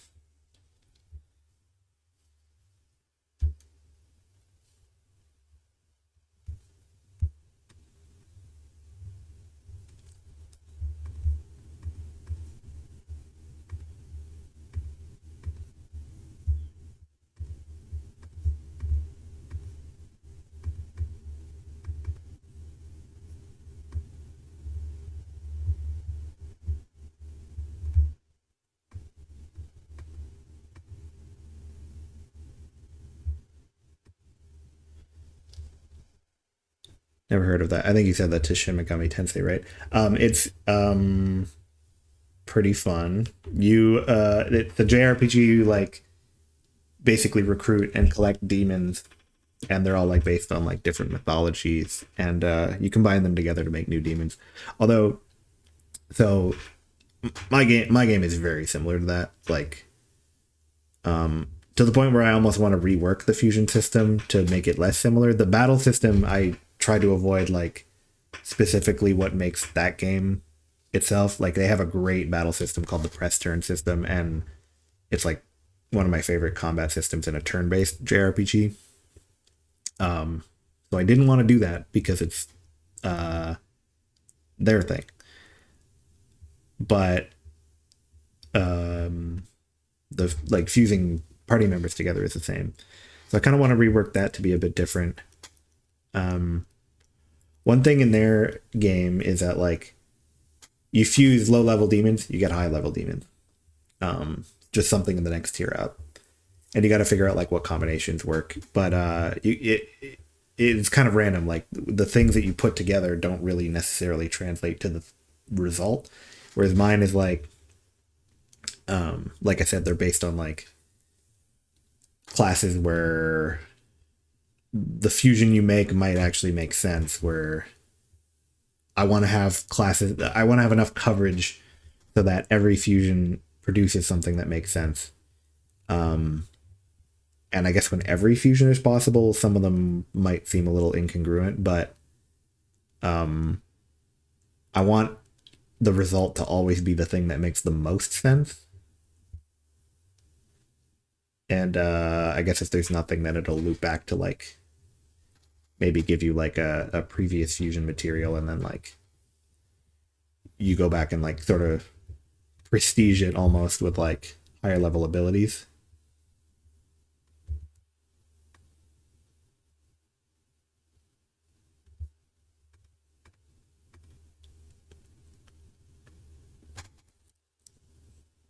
Combining infusion is pretty well used mechanic in a lot of different games. Yeah, yeah. I That's why I want to find something else mechanically that makes it a little bit different than some of the games that already exist. The battle system, I think, with like the units of time and the minions, has enough of its own stuff going on. Oh yeah, I'm sure I'm in the clear to like use it. I just want it to be. I want it to stand out too. maybe the fusion is like, it's not such a big deal. Like the battle system, I think, is the draw where I'm like, I came up with something that I don't know that anything is exactly like that. Because every design decision I've made is like for the sake of trying to make sure that like nobody wants to just default to just using normal attacks. Essentially, like I want every status effect to be viable and every buff and debuff to be viable, and to like you're combining abilities specifically to make a stat, or combining party members to make a stack of abilities that produces some combo that like you came up with, that you're finding like synergies that make sense. Look at super auto pets. Okay, sure.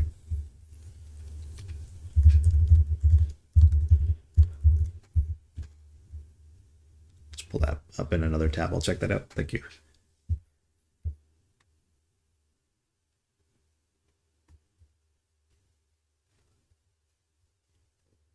That leg is like bending and sort of like twisting this way. I need to make sure it makes sense with the hips. Do I have the hips in the second frame?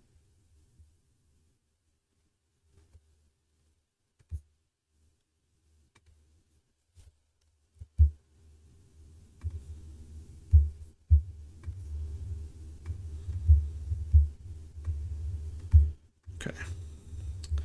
Let's see what I've got, because not sure how the second frame looks yet.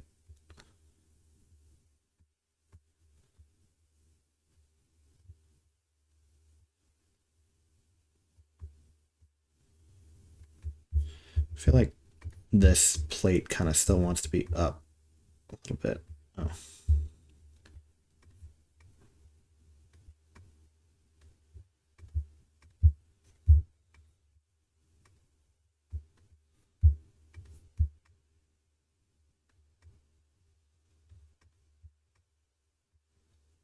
That looks better.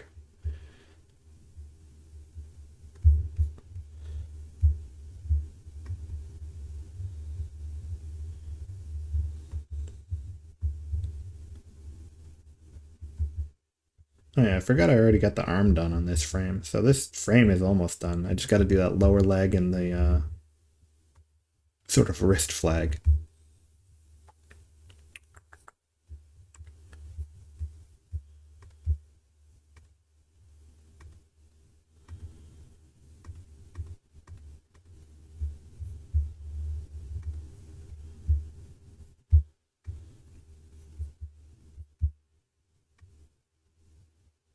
Do I not have it on the third frame? Oh, I must have put it on some other frame. That's not what I wanted. Oh, it is on the arm. That's why. Okay. I need to be careful of when I do that.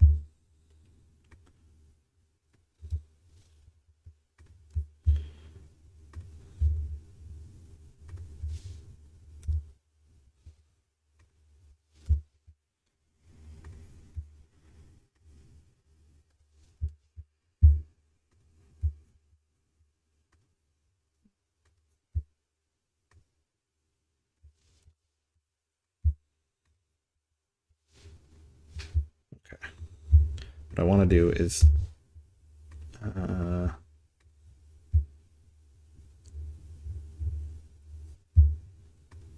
copy the band off of the left arm on this frame and then put it on here. Why is that not working?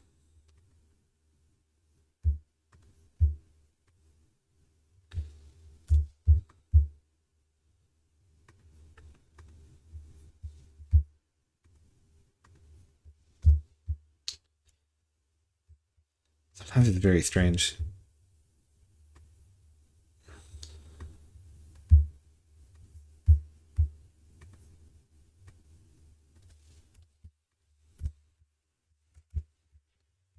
I think I have nothing selected. Put them on the left arm. Anyway, doesn't matter. because it's easy to figure out where I need to draw this. Oh wait, they're locked. Maybe that's why you can't. You know what? I think that keeps messing me up. Is like you can't copy when you're locked either. Or maybe it was just pasting that I was not getting away with. Okay, there we go.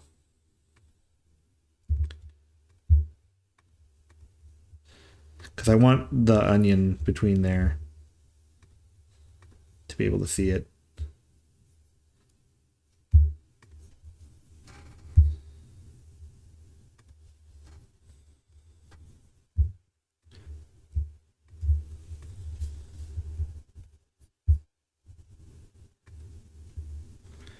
Probably just draw the actual wristband in this frame.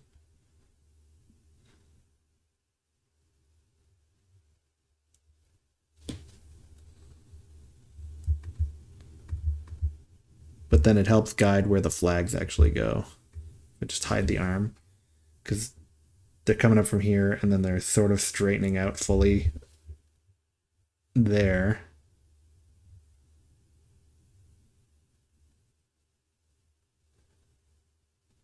So something like that helps. And then we could check out if it makes sense.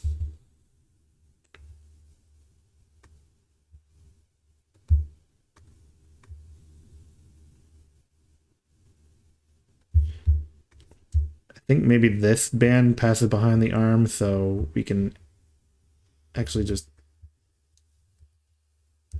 erase this part.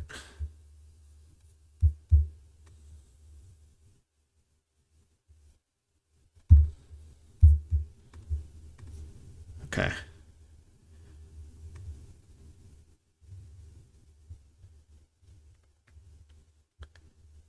Perfect. And then the right boot should be pretty easy to make. Let's see.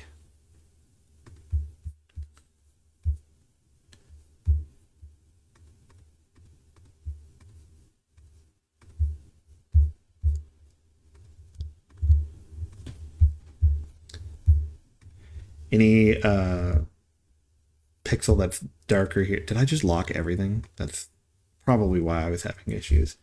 All right. Any pixel that's like twice as opaque, that's in every frame.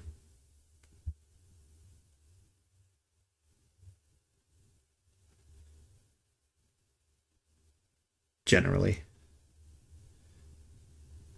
Sometimes I don't find it easier to start with that though, just because you can kind of lose track of like you drew this object, but that's not where the actual edges of like the frame before and the frame after are. So like I can kind of confuse this for the edge, but in a case like this, like the toes are actually in the same position. It looks like it moves 2 pixels over for all of these, so we can just go between and draw 1 pixel over. This one, you'd make the choice of like 1 or 2. You want it to stick out a bit, so maybe I'll put it up here.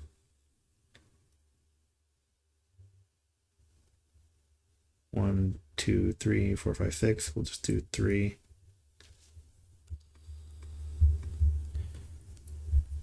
Now we'll do 4.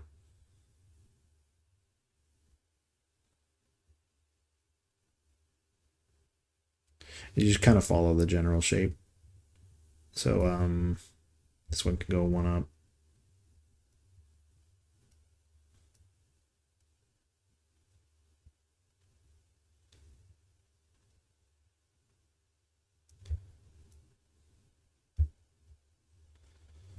So something like that.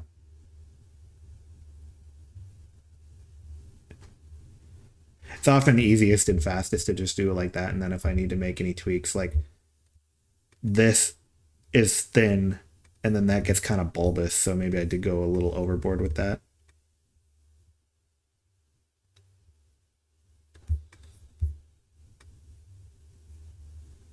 It's kind of bulbous on this one too.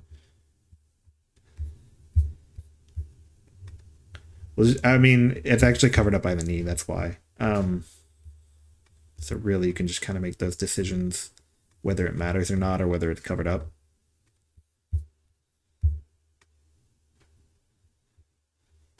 Okay, those 3 frames look pretty good to me.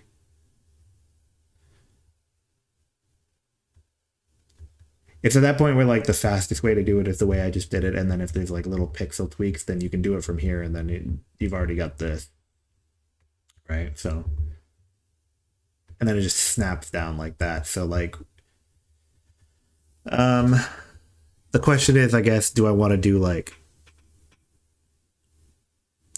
1 more frame or 2 more frames? Because 2 frames would be smoothest, but like he's kind of getting into a battle ready stance, you know? Oh, I did not put the flag on it. I'm not done. Okay. Let me finish this frame and then I'll talk about that.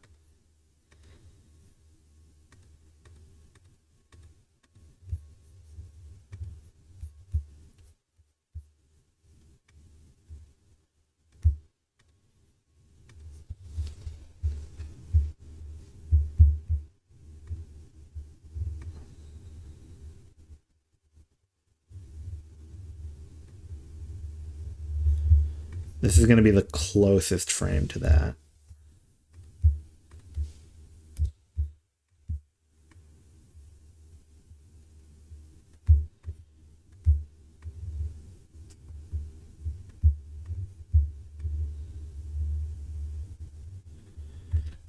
Where it's tied is where we want to make the most sense. But then the flag doesn't wave at all between these 2 frames. So like, let's see. From here, we're like pulling it that way a bit and then it's straightening out. So I guess this is the straightest we want it, and then we want it a little more on this frame, but not quite as much as where it starts from. So let's see.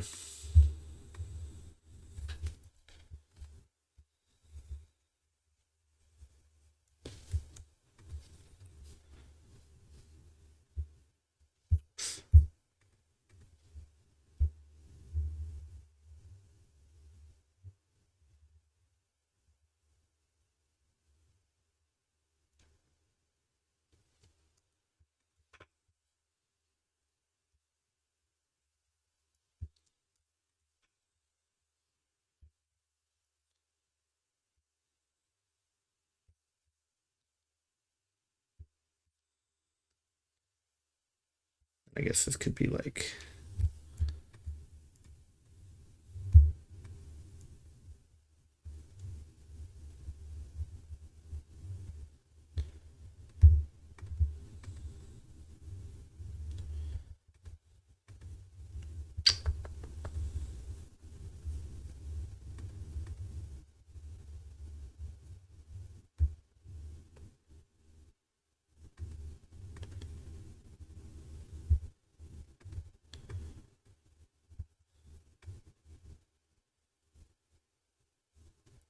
it probably works.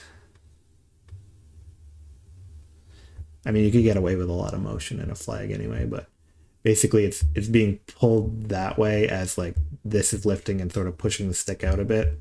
So the flag is straightening out between these 3 frames, and then when it snaps down, it's getting pulled down. You got this. Thank you.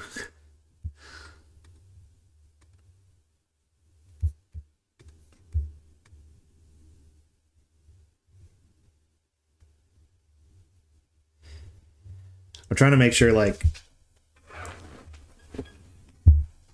the silhouette of the keyframes is very distinct. So like here, this pose, you see all the limbs, and which can be a bad habit for me. I try like when I do too much of that, you want the silhouette to be very distinct, but like you don't have to have all the limbs like spread out, because like, yeah, there are areas where you can define shape, but like I can end up making a lot of characters just like this. It's okay for things to overlap, but silhouette where like you can see all the distinct parts of the body, weapons are a good opportunity for that. Little ribbons here that add shape, and then I try to have like the last keyframe also see like this middle keyframe, like this was kind of a necessity here where like actually I need to make sure that flag goes behind the hand. Gotta make sure of that. Let me just, I'll have to fix that. But you can lose a little bit of the shape when this goes straight like this. But one thing I was doing whenever this flag gets pulled down is I made this like hooky shape just because I thought that would add a little bit more of like a forward motion in a way. Like they have to animate entirely within this square.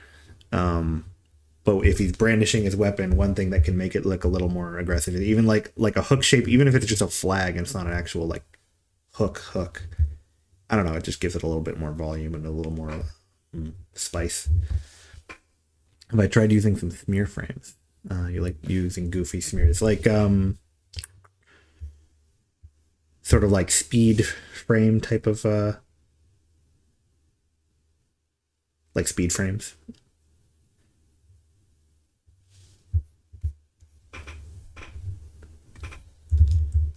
I have not, but that's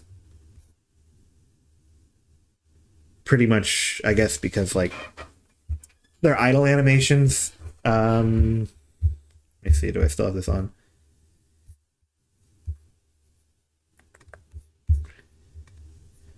Like in game, they animate pretty slow. Speed frame, smear frames might be good for like an attack animation if I want to reuse the frames that exist from this. So like just making it look like really fast. Because, okay, so to do an attack animation, if I wanted to do a separate attack animation, what I've been getting away with so far is just having them like kind of do some of these frames like really quick. Like this guy's sending his axe back and forth. I might just like go from like one frame of this to the one where he has his axe out and like make it look like a chop, which I've been getting away with so far. But if I want to then do a second pass and do like another attack animation for every enemy, I would have to like redo all the anatomy. I'd have to strip back all the layers and like figure out the body parts and then like have them like do a completely different pose, and that would be a lot of work. So it would be after all of the main animations are done, and until then I'm getting away with an attack animation of just like taking the existing frames and then hoping that I can make something out of it. Smear frames, it's a animation term you learned in college doing non-pixel art animation. Yeah. Yeah, I was just blanking on it for a little bit, but yeah, it's when it's, well, me, like this stick, for example, it's oh wait, I need to put myself back. If I wanted to make this movement look really fast, I could have like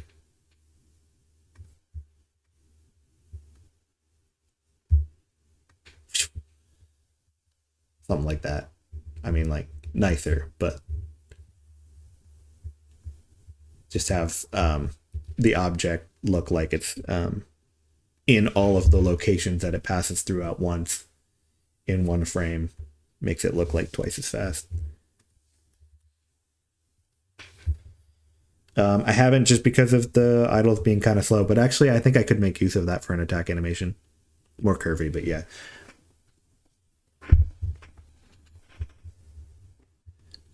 I'll consider that for like a quicker way to do an attack animation, because that will help me reuse existing frames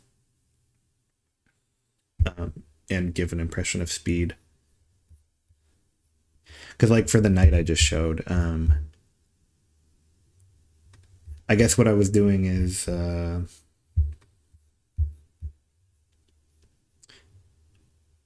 well, if I pass the turn, I might show. I did like really sloppy ones that were just like temporary.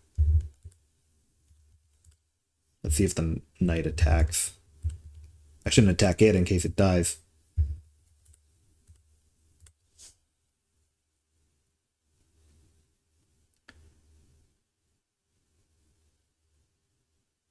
Okay, it was too fast. I just put in like in Godot like certain frames, and I'm like, just do that one as an attack animation, but I need to fix them up to make each of them look nice. But basically it would like go through its like chopping animation just like faster a couple of times, and that would be like its attack animation. But what I could do is go from like the first to the last, but with a smear frame instead. Might look better. A lot of 80s cartoons use it, and my game reminds you of 80s cartoons. Yeah, it reminds me of like 80s computer games, like older, I don't know, computer graphics, 80s, 90s.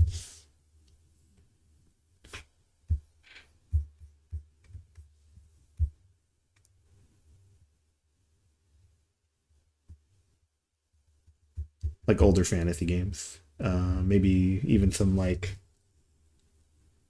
point and click adventure type of pixel art. That's what it reminds me of.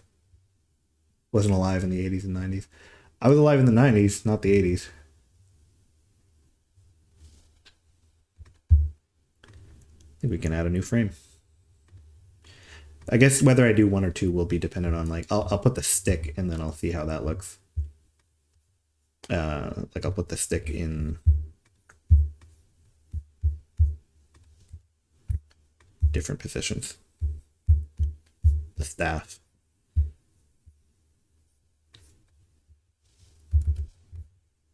All right, so I have a couple of options. I could either just have one between and have it go from here to here to here, or I could have two of them and do 2 frames as it's coming down. I think in Godot, I could actually shorten the length of certain frames, so I could have these 4 frames animate quicker than the previous ones. So that's an option. Because I do want them to kind of like, you know, I think I even just got a smear frame in my webcam there for a second. I don't know. I just saw it.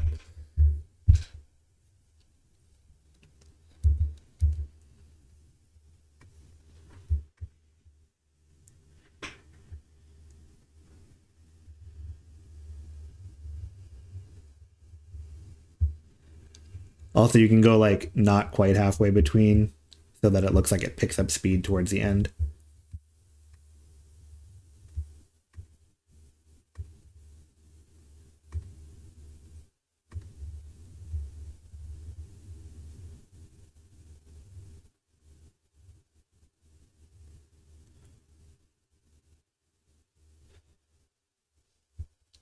It's hard to see with just the staff, but I don't think that's too bad.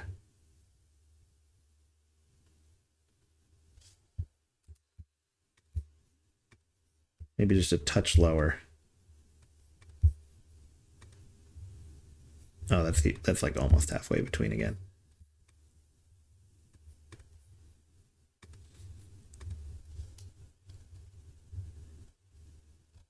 Call that the easing, yeah. Where do I have it? I only read it once, but where is this?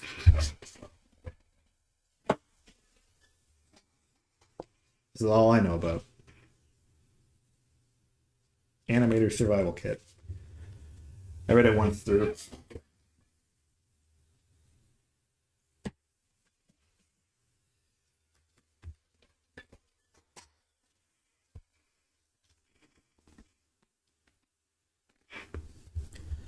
Yeah, I don't know. I kind of want them to like animate slow and chill during the idle, but like still look like he's doing what he's doing. So having that easing still makes it look like he's bringing the stick down a little faster.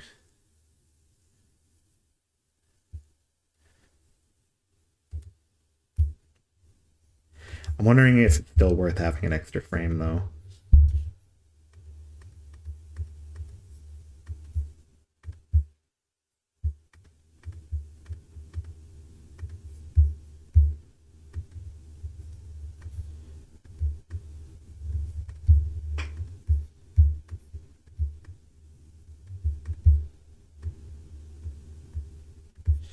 This should be closer to the top if we're doing easing.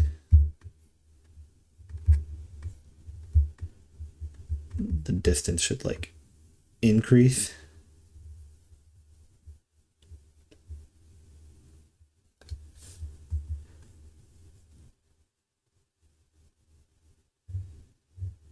If I'm animating on 2s or 4s, that is the part of that book I didn't fully understand, to be honest. But it's also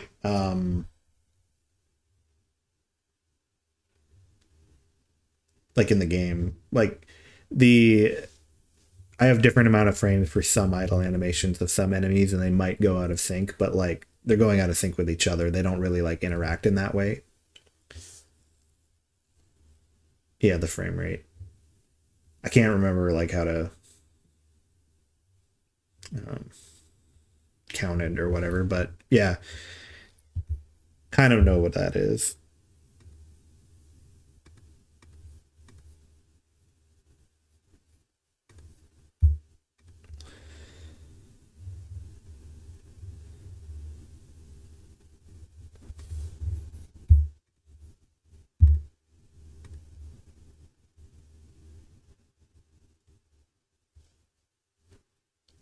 I think it's better with 2.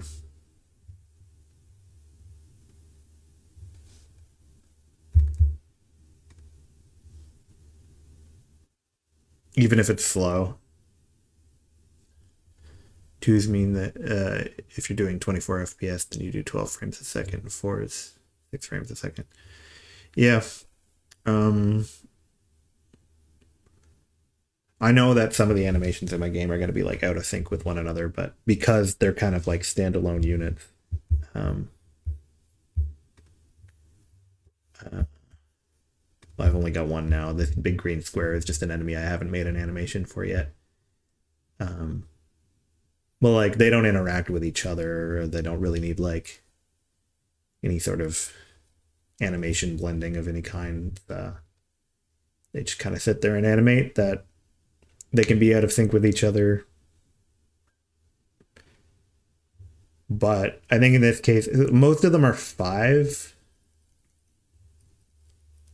I think the cleric is 7.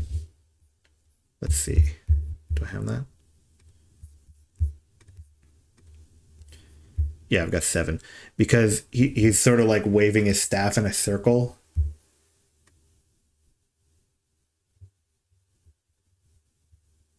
Oh, okay. It's not that different, I guess. But passing this way, he passes it in front of his face, and then I wanted him to raise it up a bit so that you can see his face on the return. So these frames are slightly different.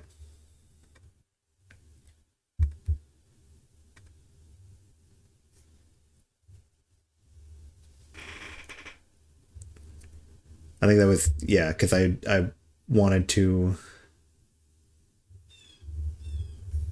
The farthest position is probably still 5. No, I guess it's 4. Oh, and I think I wanted the return to be a little like slower. So it like brings it over and then just a little bit of a slowdown.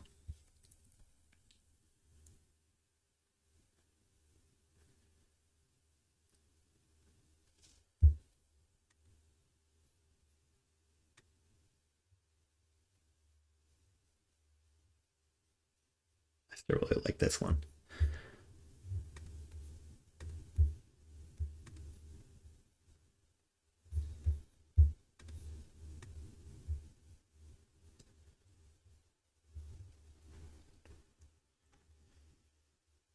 So yeah, I guess picking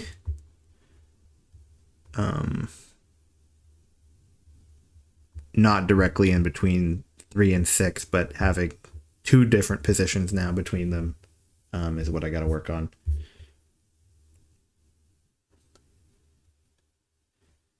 Oh, before I forget, the staff flag was not correct on this frame because it's not supposed to show in front of the hand.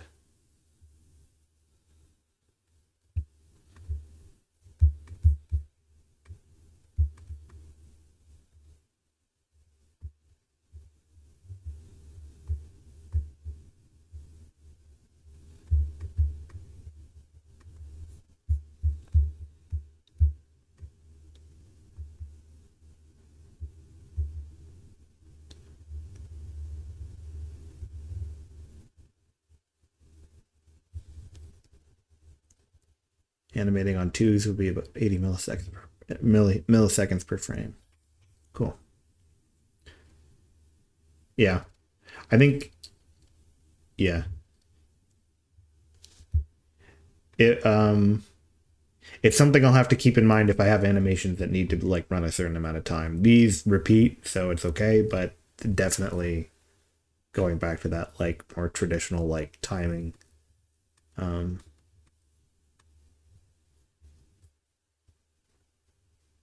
because I'm sure there's going to be animations in the game that I'm like, I need to know exactly how long they're going to last. And I've been doing everything very, very loose.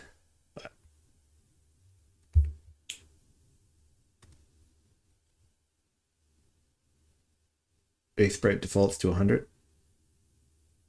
Oh, 100 milliseconds per frame? Yeah, probably.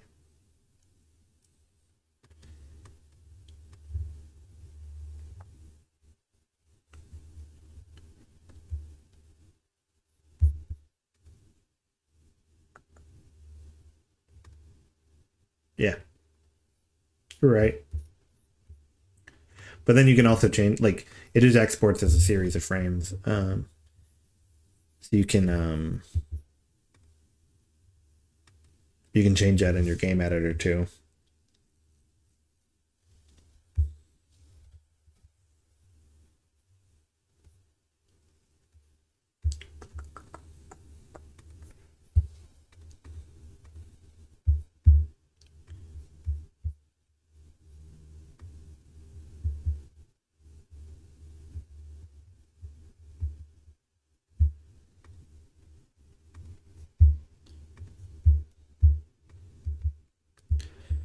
Okay, I guess kind of just want this to be like a smooth.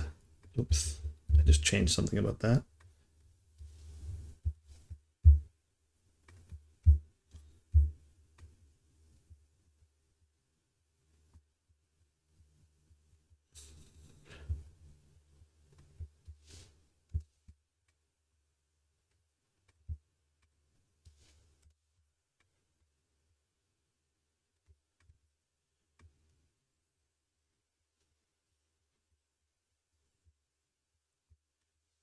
Don't touch any game engines. You just do art, talking code, and game engines is something you know very little about. It's okay.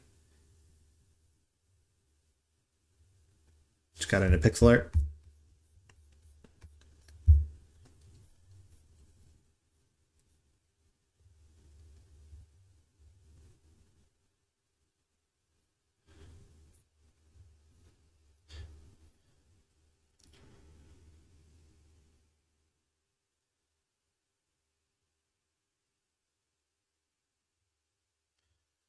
So you went to art school then? Is that I don't know how it works. Do you have like a specialty, like a certain type of art that like is your wheelhouse, or how's that work? Like I don't know if it was an art school or an art program at a school, but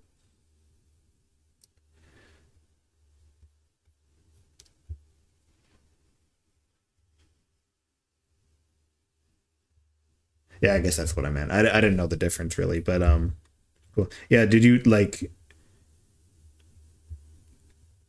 when you do an art program, do you specialize at a specific type of art? I guess is what I'm asking.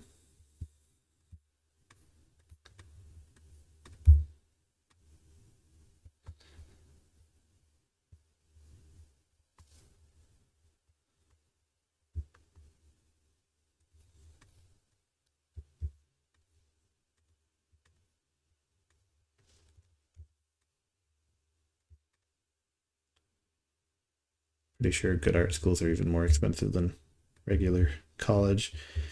Probably.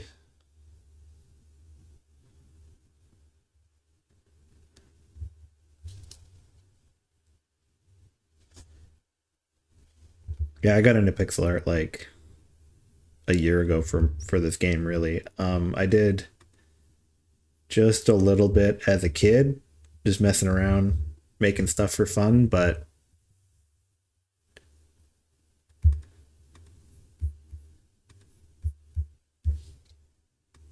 really didn't learn a lot about it until I really wanted to for my game.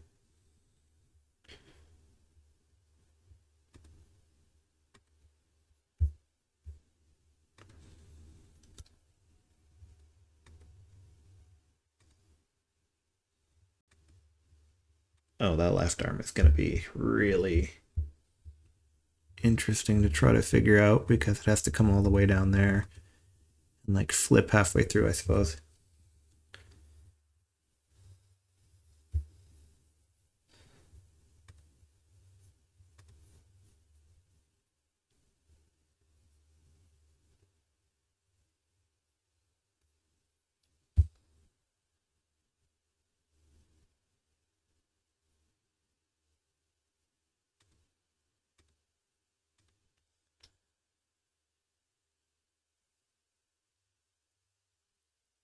And about anatomy or color theory, honestly seems like you just need to put in the effort in your own time. I mm, I think there's a lot to learn. I think you could spend years at a school and still have lots to learn.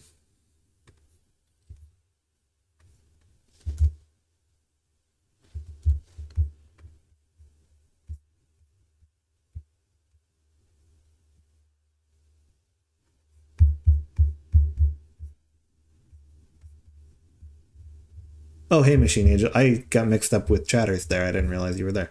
Uh, yeah, I forgot who I was reading. Hello.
Probably like music you could learn without theory, but if you know it, it sure helps. Self-taught programmer, so that's where you're coming from. Sure, school would have helped. You could learn everything, but having a professional help guide you and give you feedback would be very nice. Yeah, I mean that's how I feel about programming. Being like, um, there's a lot of self-taught programmers. There's a lot of self-taught artists and musicians. Lots of people have success at doing that. But I am a self-taught pixel artist and trying to learn some music, and I am a school-taught programmer, and I feel a lot more comfortable with one. I'll say that. Having a lot of exposure to different things, um, and just feeling like I can program and know what I'm doing a lot better than like with art. I'm drawing and like I know I can do things that I'm like, okay, I look at this and I'm like, I think I'm doing a pretty good job at like animating something reasonable, but uh every time I sit down and try to start a new one, I'm like halfway panic attack. Like I finished a thing and I don't even know how, like I can't even like look back at something I finished and be like, that means I could do it again. It's always like, no, I don't know I don't know how to start again. So you get access to networking and pro level tools and cut down on the time spent. Yep. I mean, there's that. If you're in a university, you got to take advantage of all that stuff.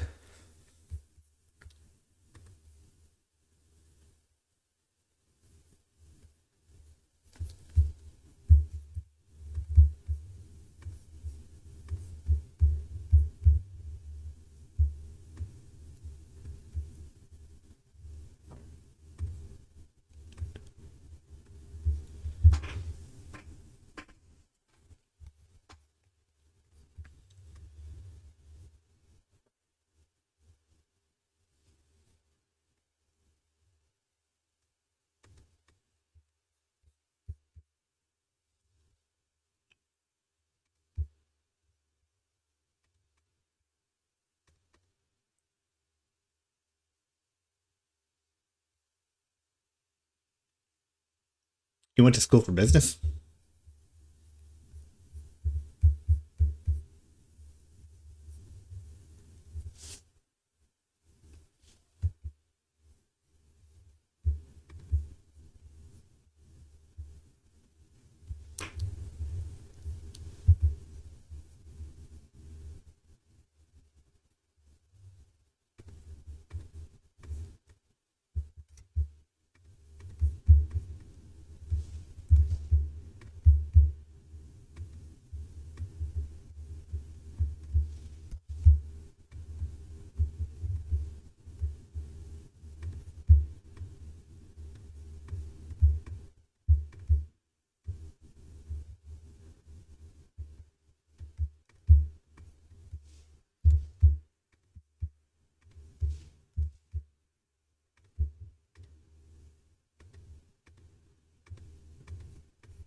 Probably going to go back to college to get programming internships and networking.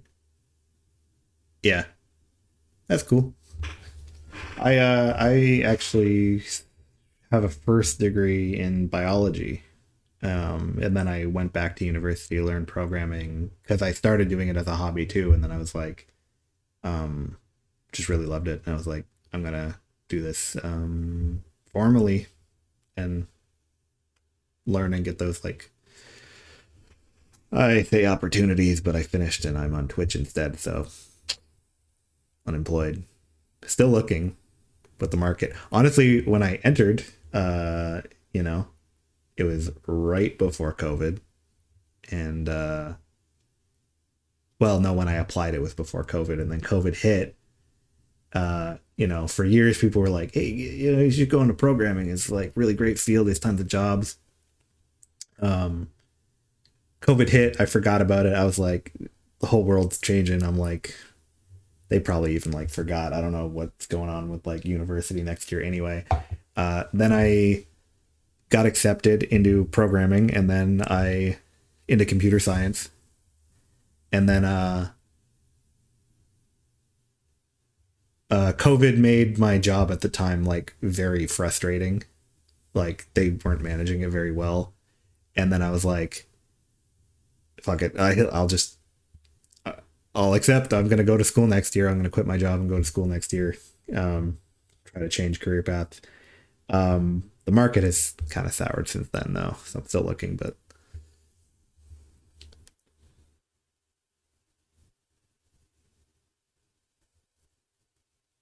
have I seen how dumb some programmers are? I try not to be like, how do I put this? Too much of a hater on main. But what I have noticed is now that I'm looking for a job and I'm getting like no responses, I'm seeing like, okay, this like vibe coding thing that's like coming up with like AI, and people are just like prompting AIs to try to do code for them that like they're writing articles about and taking seriously and whatever. And I'm like, okay, I don't want to get lumped in if like people think that that's what like recent grads are doing. Um, because I don't do any of that. And like, I saw a video the other day of a programmer like interviewing a guy who was a student, and he was, I think he was in like third year, and he was like asking him a bunch of questions to try to get a sense of like, okay, like you don't feel prepared for this like interview, like let me get a sense of what you know. And he was interviewing him and asking all these questions, and stuff that this guy did not know were like shocking to me. And I'm like, I hope that's not what employers are looking at recent grads and just thinking like anybody who graduated in the past few years is like on that level. Cause I'm like, if that's the pool I'm in, I'm in trouble. I went to school with uh, other like really brilliant students. Like, um,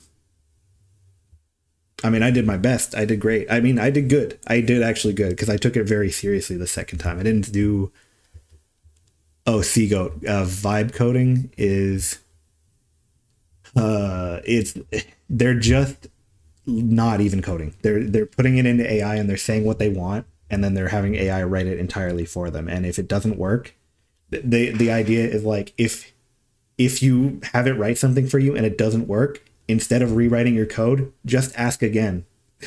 And that's the only way. You don't have to have any understanding, any ability to debug. I don't know. Apparently, it's being taken seriously enough as like a trend that I've seen literal job postings asking for vibe coding. No, it's not coding.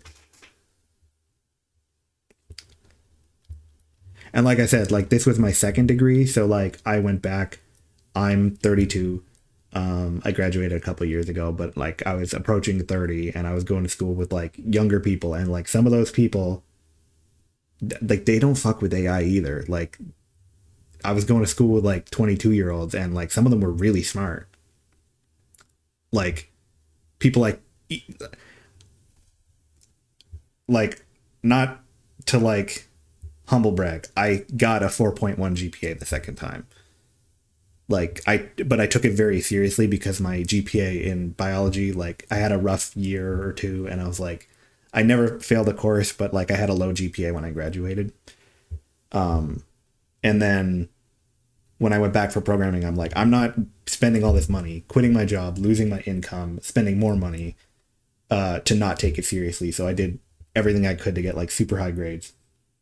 And there were people there that I'm like, I can't keep up. You guys are like brilliant. Like, so I don't know. I don't even think young people in school right now are like super fucking with trying to like cheat or like use AI or whatever. Do I draw with a mouse? I do have a drawing tablet, but I have a really bad habit. You probably hearing a bunch of clicking. I have a really bad habit of just using my trackpad all the time because I'm doing like small little pixel edits a lot of the time. I need a different mic setup.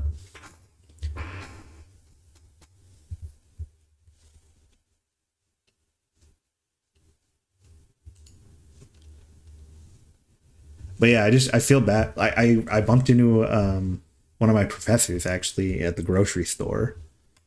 Um,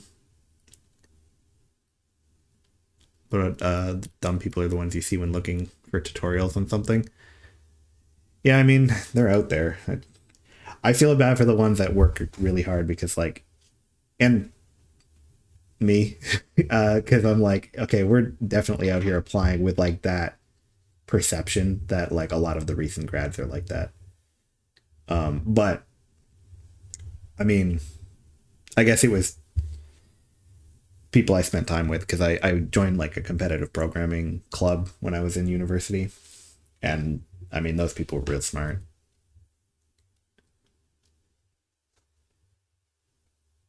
I tend to do Seagoat. I tend to do like blocking out shapes with the tablet. So like I'll set it to maybe like here, 2 pixels. Um, Wait, what am I doing?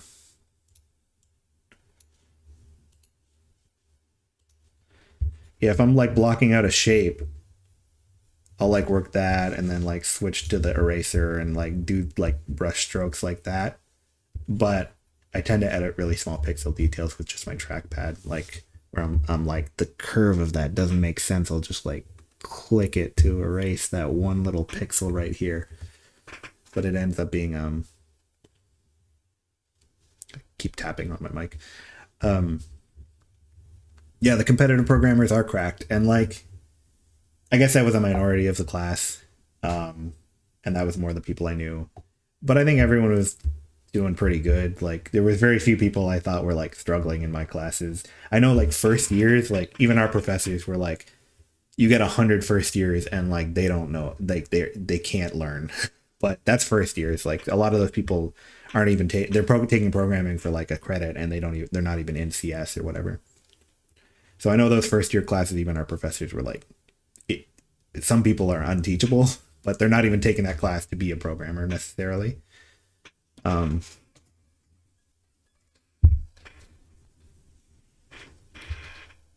But yeah, I think so. I was saying I bumped into my professor at the grocery store, and he was asking how I was, and I was like, still looking for a job and everything. Like graduated, still looking for a job, but kind of rough out here. But we're doing all right. Like my partner works, and um, we're doing good. Like we're getting by. Um, I'm making my game. I started making my game as like it could be a portfolio thing. I could show what I've been doing,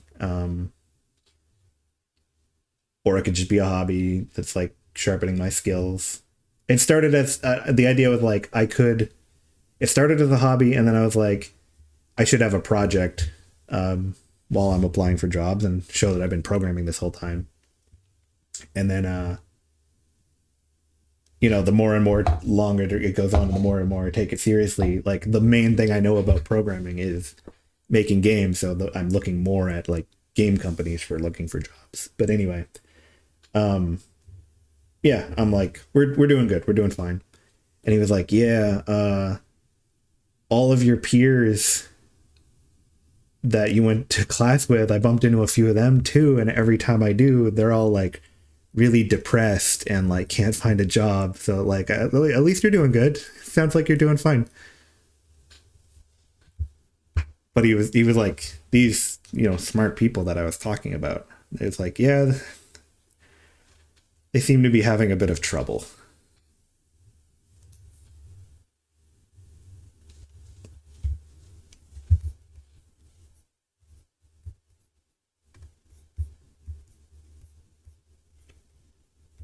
It's crazy. Like I am applying for jobs and like not even getting a rejection.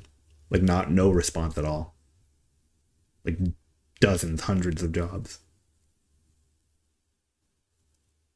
Wouldn't go back to school if it weren't for the market, honestly. Is the market bad in business too? Like if you wanted to get something with I mean, is business ever bad? Or is it super competitive? I don't know what the market for business is. But I guess if it doesn't make you happy either, then it's like honestly stick with maybe trying to do what you want to do. Like going to school while the market is rough is like good if you're getting it on loans, then you're like, I mean, paying off loans can be super rough, but if like that's what you're doing until it recovers, and then you can like get something you're actually passionate about after, is like might be the way to go.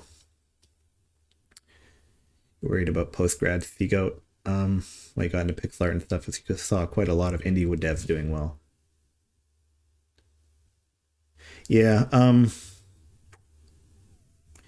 indie dev is very saturated and competitive, but it's possible. I mean, I don't know what I expect like financially from my game. Um, it won't be finished for years. Like it has to be a hobby and like also like possibly a portfolio thing for me to look for a job. But it's the thing I've got going on. Um, I mean, the art market's always rough for you guys. I feel bad. We should value that more, but it's always rough for you guys.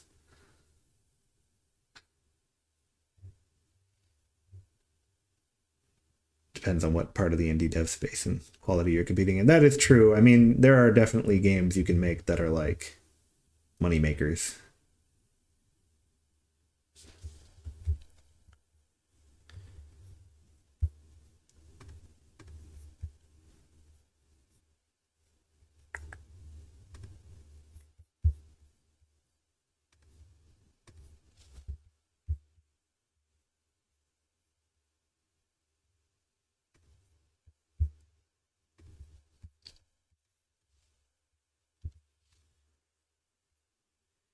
But yeah, I think going into indie dev as a business plan is not necessarily advised by most people. Probably.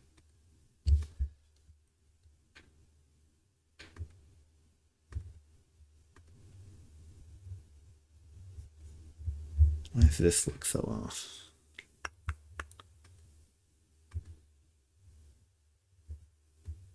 To make a Steam worthy game, you need at least 3 months, and even that, if you're really pushing it. I've never released a game.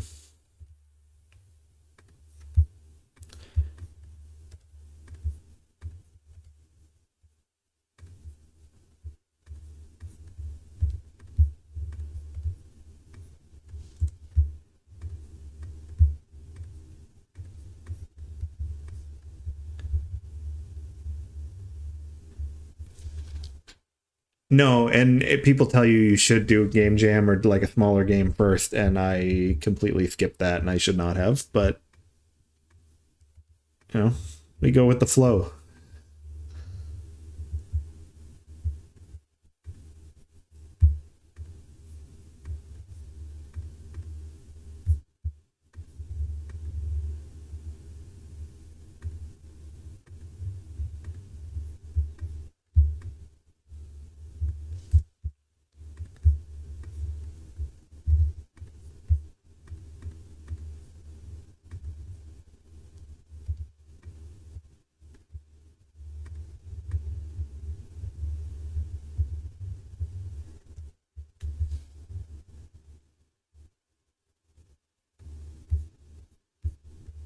Can always do a jam anytime. Did a jam, or the only thing you made was setting menu. Yeah, I think it would be fun. I should. I really should.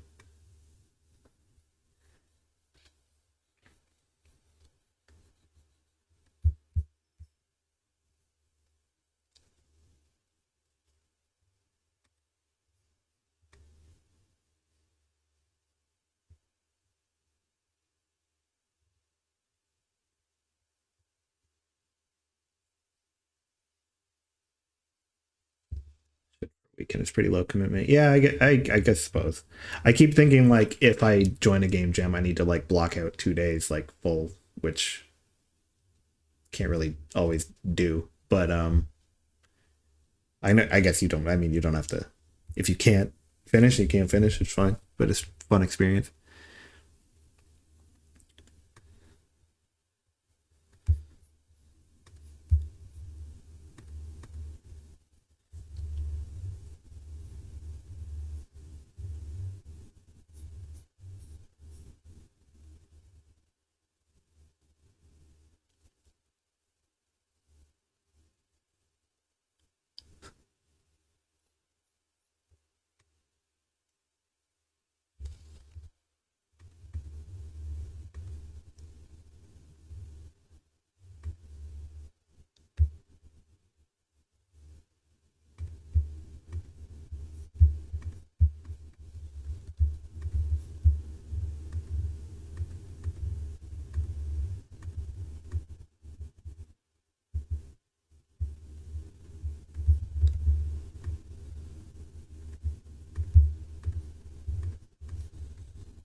Tends to be a plenty of space for art, a lot more than coders out there. It seems.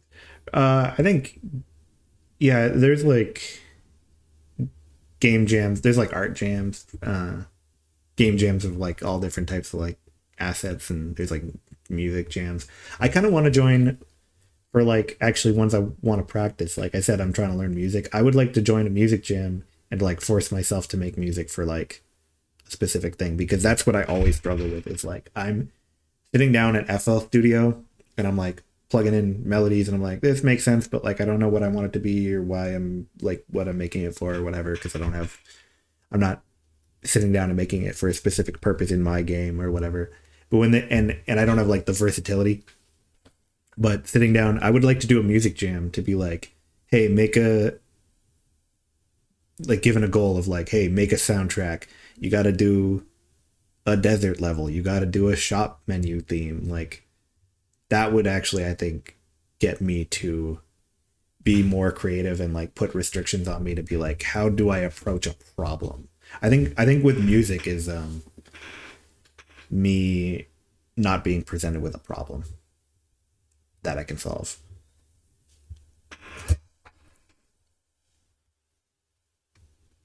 But yeah, finishing a small game I think would be important too, because I'm just kind of cracking away at a big game very slowly.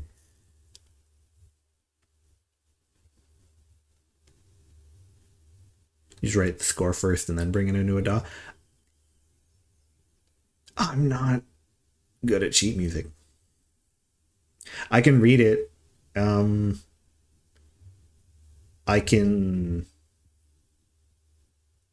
I I can't picture a melody in my head on a sheet music. I can like I can read it and I can play it on a piano, maybe simple stuff.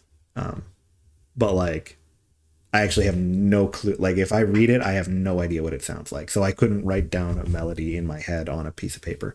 I can play around in a DAW until something sounds good to me. But it's like very, like I said, it's like pretty mechanical for me.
Got some music and pixel art online.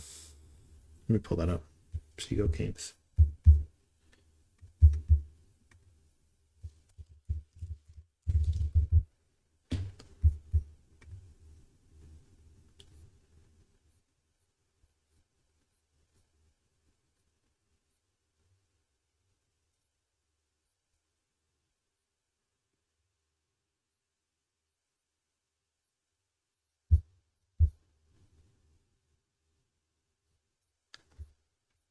Okay, I was just on your Blue Sky. Can I? May I pull it up because I want to show you something based on that. All right, give me a minute. Wait a second here. What do I want to do?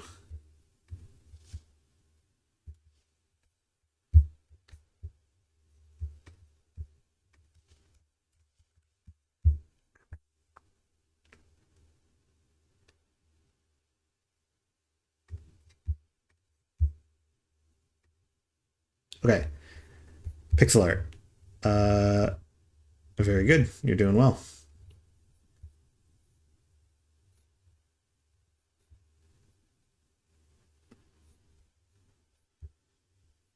Yeah, I like what you've done. I saw you reposted this.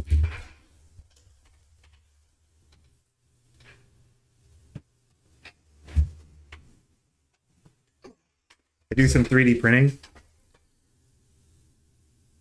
Wait.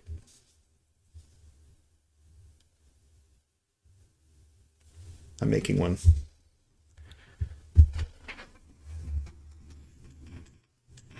Ugh.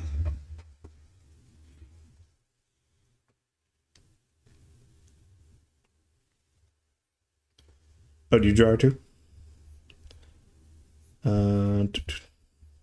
Farther up or further down?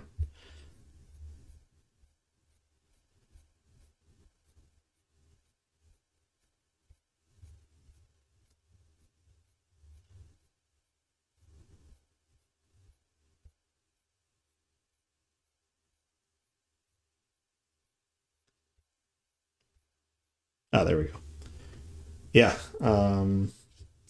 I'm not going to say the name out loud because she's in the other room, but I am making one of these for my girlfriend for her birthday.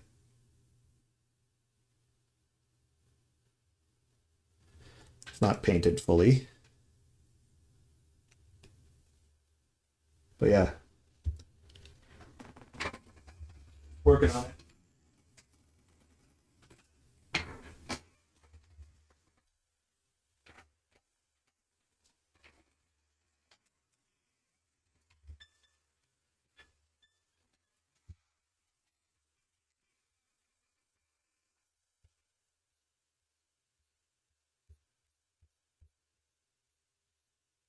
Yeah, I like these little characters you've done.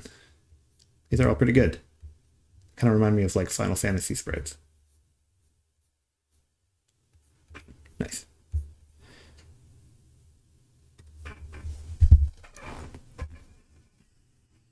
You did them all in 3 to 4 days? Every character? Jesus.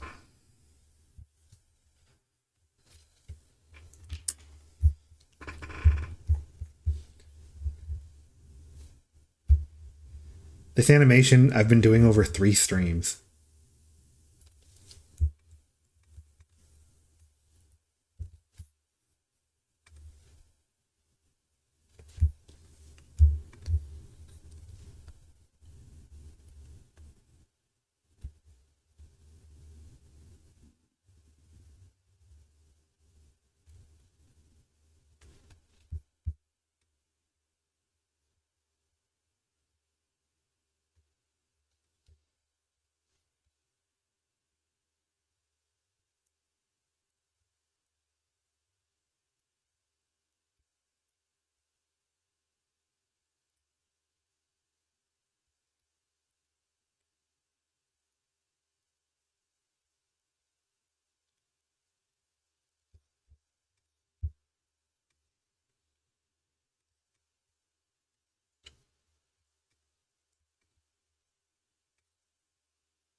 Yeah, what Machine Angel said is like, if you want the efficiency, you gotta talk to somebody who can like do studies and like produce a lot of the same type of thing like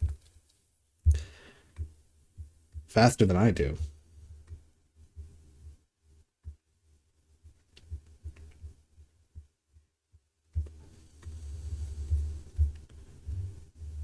It's taking a color palette and yeah, consistency.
Yeah, the smaller canvas size, I guess, helps. Like mine, these are 80 by 80.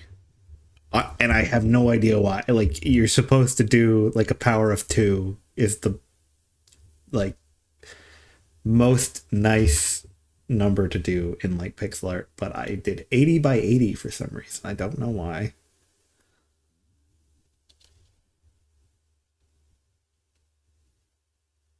Is there no way to scale up pixel art by factors of two? Yeah, just double it.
Mm,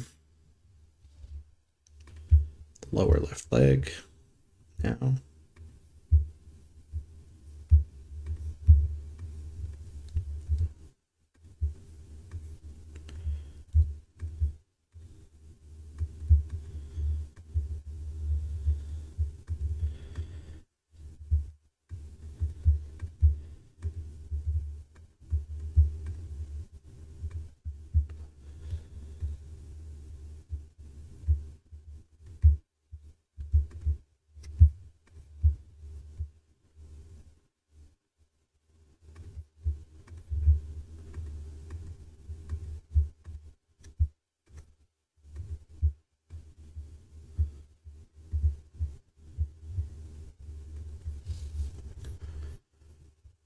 How long have I been streaming? A month, maybe 2 months. Let me see when my first one. I have the VOD posted on YouTube. So, first stream was April 14th, like a month and a week. Yeah,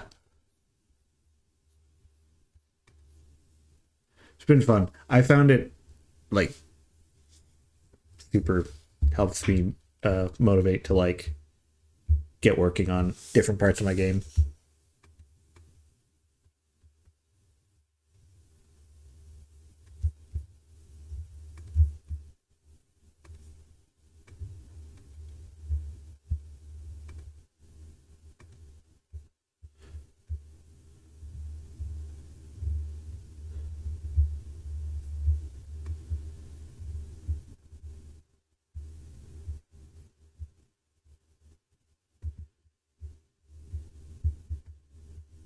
know. That left leg is very weird.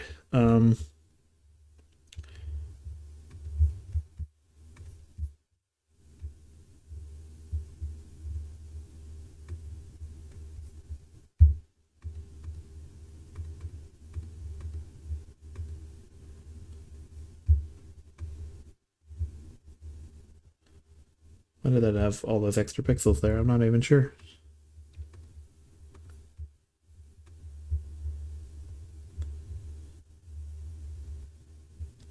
Okay, something about that might need to be adjusted, but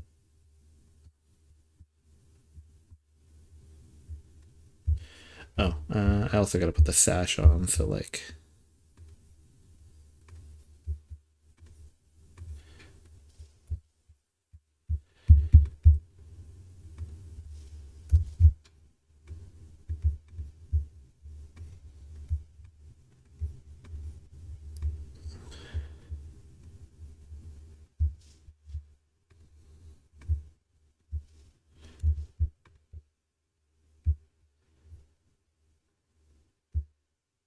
Feels like something moved. Feels like the torso's in the wrong place. Yeah, that might be it.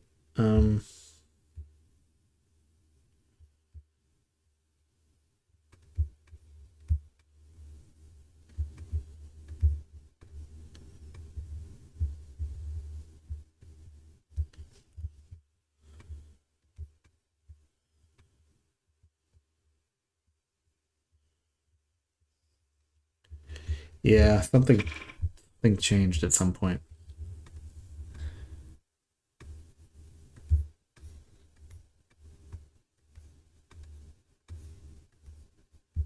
I think the torso widens on this frame. So I have like a pixel here that makes it look a little more like it wraps around, and then on this side, get a little more bulkier, but it's pretty like tight to the body. And then here, this pixel out kind of gives it more volume, like it's wrapped around again, but it's like it needs to be wider. I think it just expands a little bit when he's like flexing down.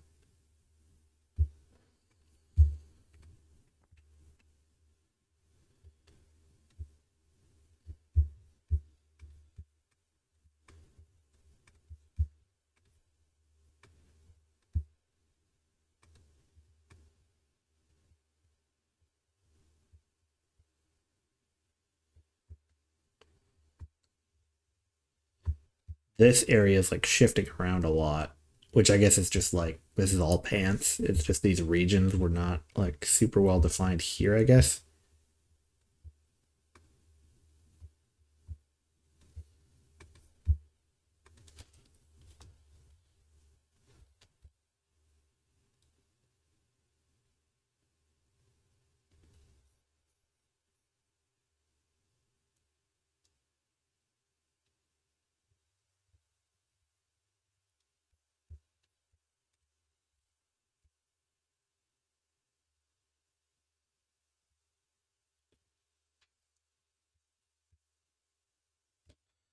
I didn't have any orange on the lower left leg, I guess. I don't know. Something didn't align right there.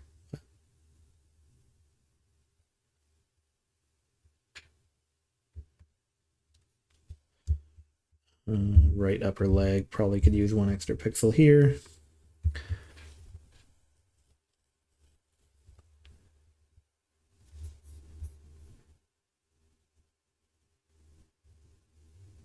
The guy with the horns is the VTuber model, fully animated. Nice.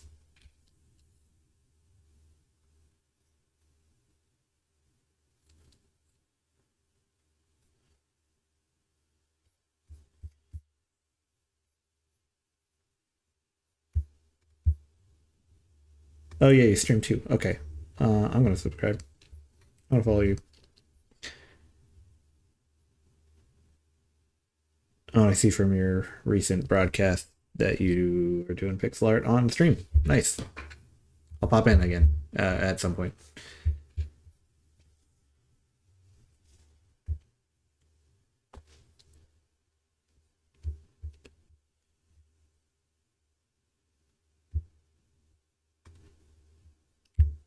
Okay, I got to deal with the right arm.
Hmm. Need him to bend his arms down like that. I'm thinking it was like foreshortening, but it's not really working. Just looks stretchy.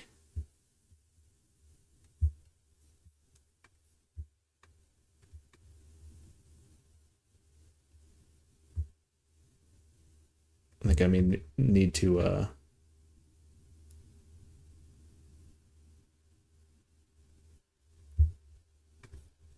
bring the elbow out a bit.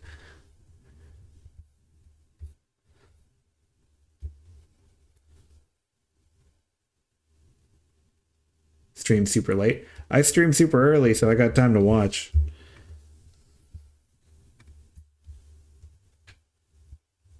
I don't spend a ton of time watching Twitch, but like now that there are like people in the community, like a lot of people that follow also stream, and I like checking them out whenever I can.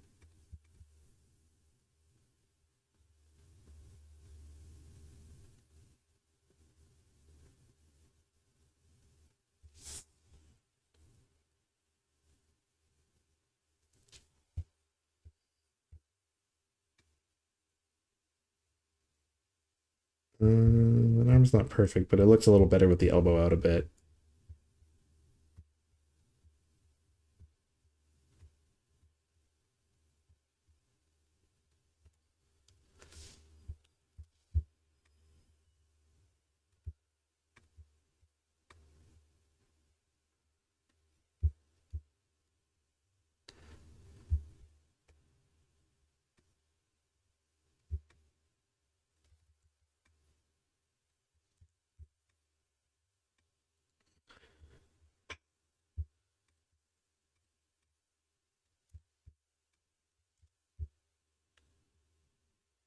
Hmm.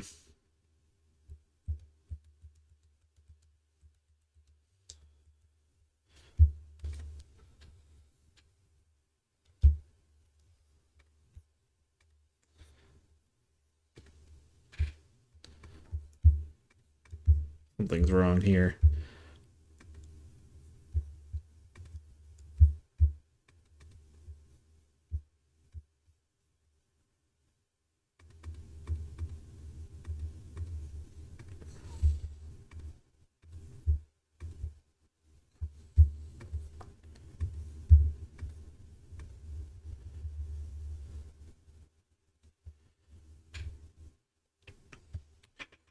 Let's see what you guys are saying. This week you're going to be making some custom stream avatars and go live from 8 to 2 PST. Let me see what that 8 PST. 12 p.m. Oh, that is midnight for me. But maybe. You guys ever see a stream with a bunch of little guys at the bottom? Oh, yeah.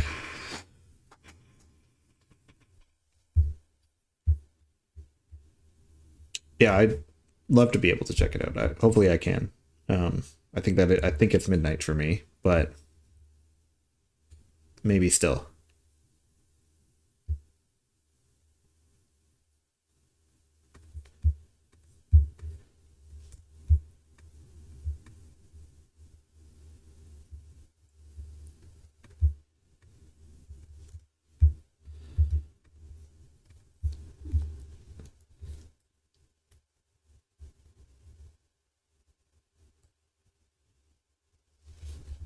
going to be kind of an awkward looking frame for that arm.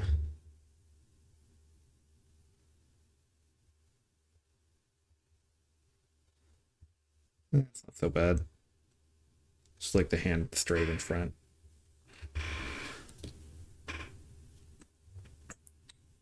Gonna be making a custom set based on the Marvel guys you do. Cool. I do have to leave in 10 minutes. Just to let you guys know.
Workshop the shape of that a little bit.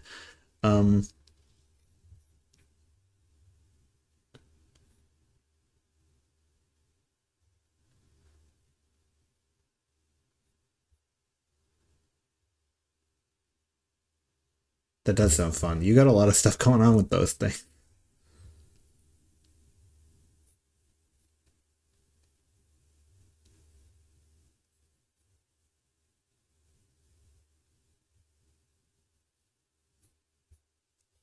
That's cool.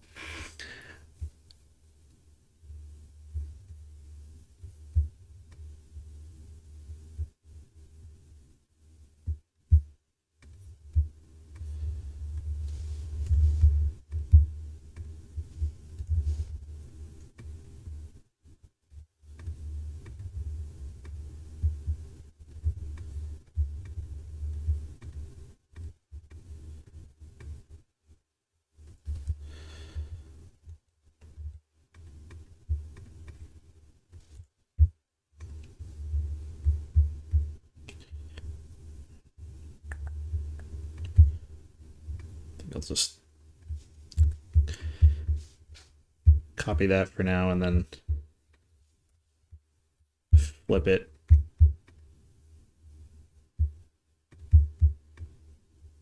Just for an easy method of doing it.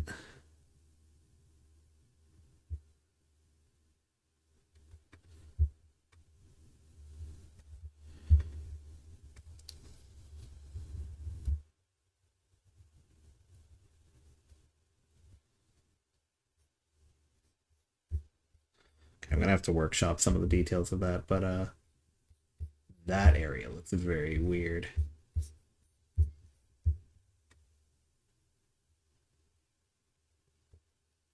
That torso looks a little weird there too.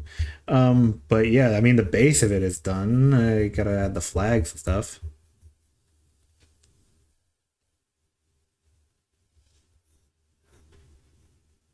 So I missed a bunch of messages. I like glanced at like all the features you were talking about. There's a Final Fantasy mode where you pick a class in fight of the big party, taking turns in chat, and do 1, 2, 3 to do things based on what class you pick.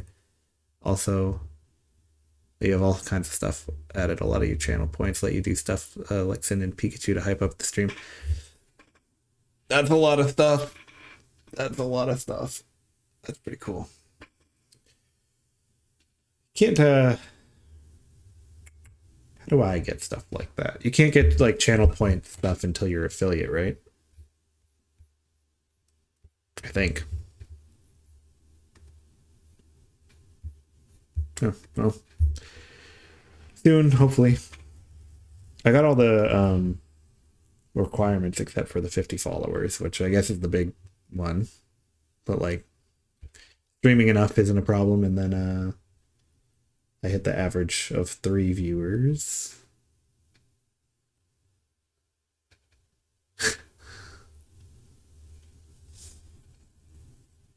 Bullion, you hit affiliate yesterday. Congrats.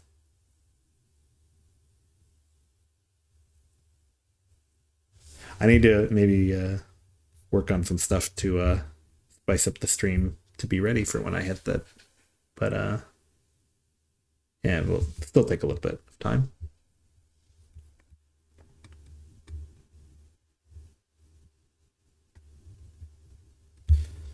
Okay, this left arm is gonna change.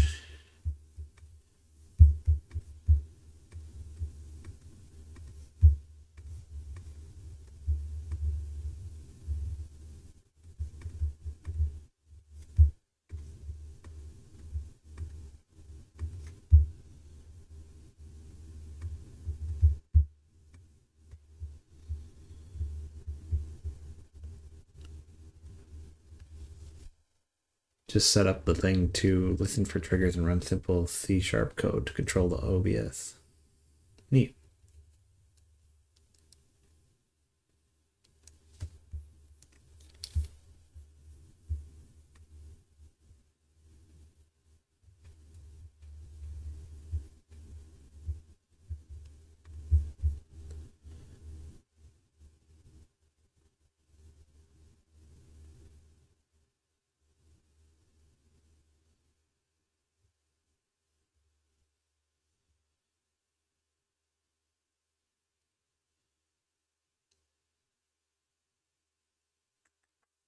I think this animation's looking pretty decent. Still got to add the flags, and then like some of the last few parts I just kind of put in between really quickly because the distance they had to cover was so small that I was able to copy and paste. But so I'm gonna have to tweak like certain pixel details, like this right arm cuff just like pops out on one frame.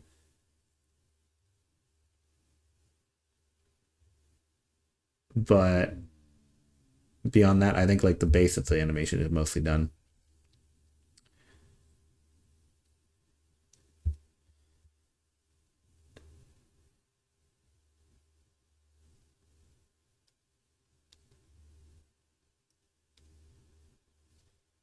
You have some free sub badges you made on your Ko-fi.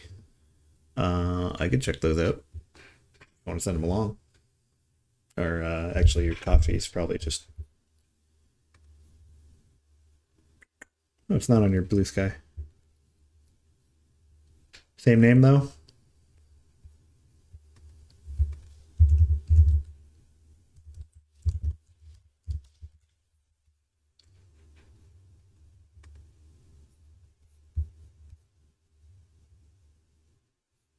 Oh, under your Twitch. Cool.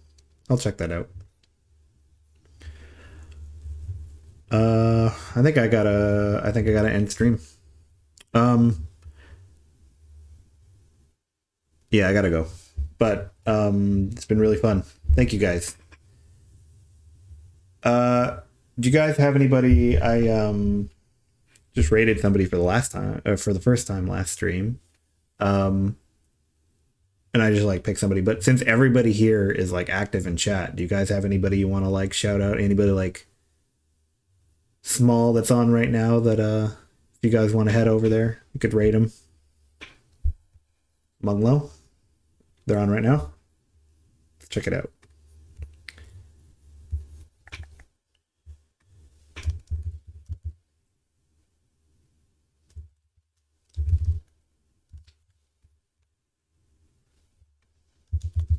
Let me just pull that up.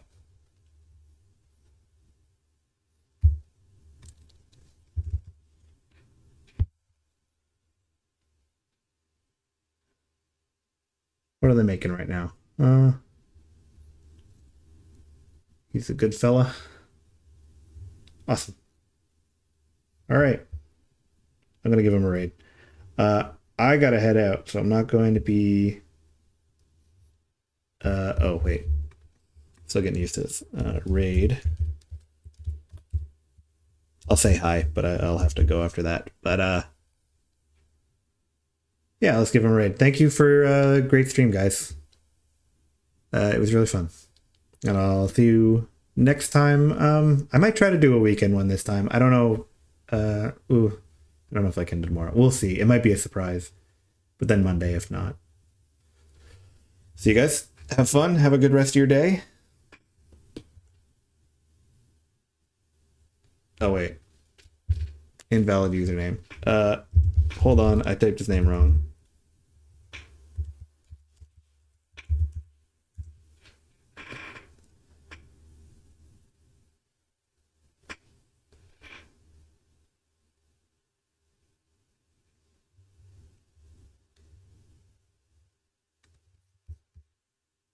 See you guys.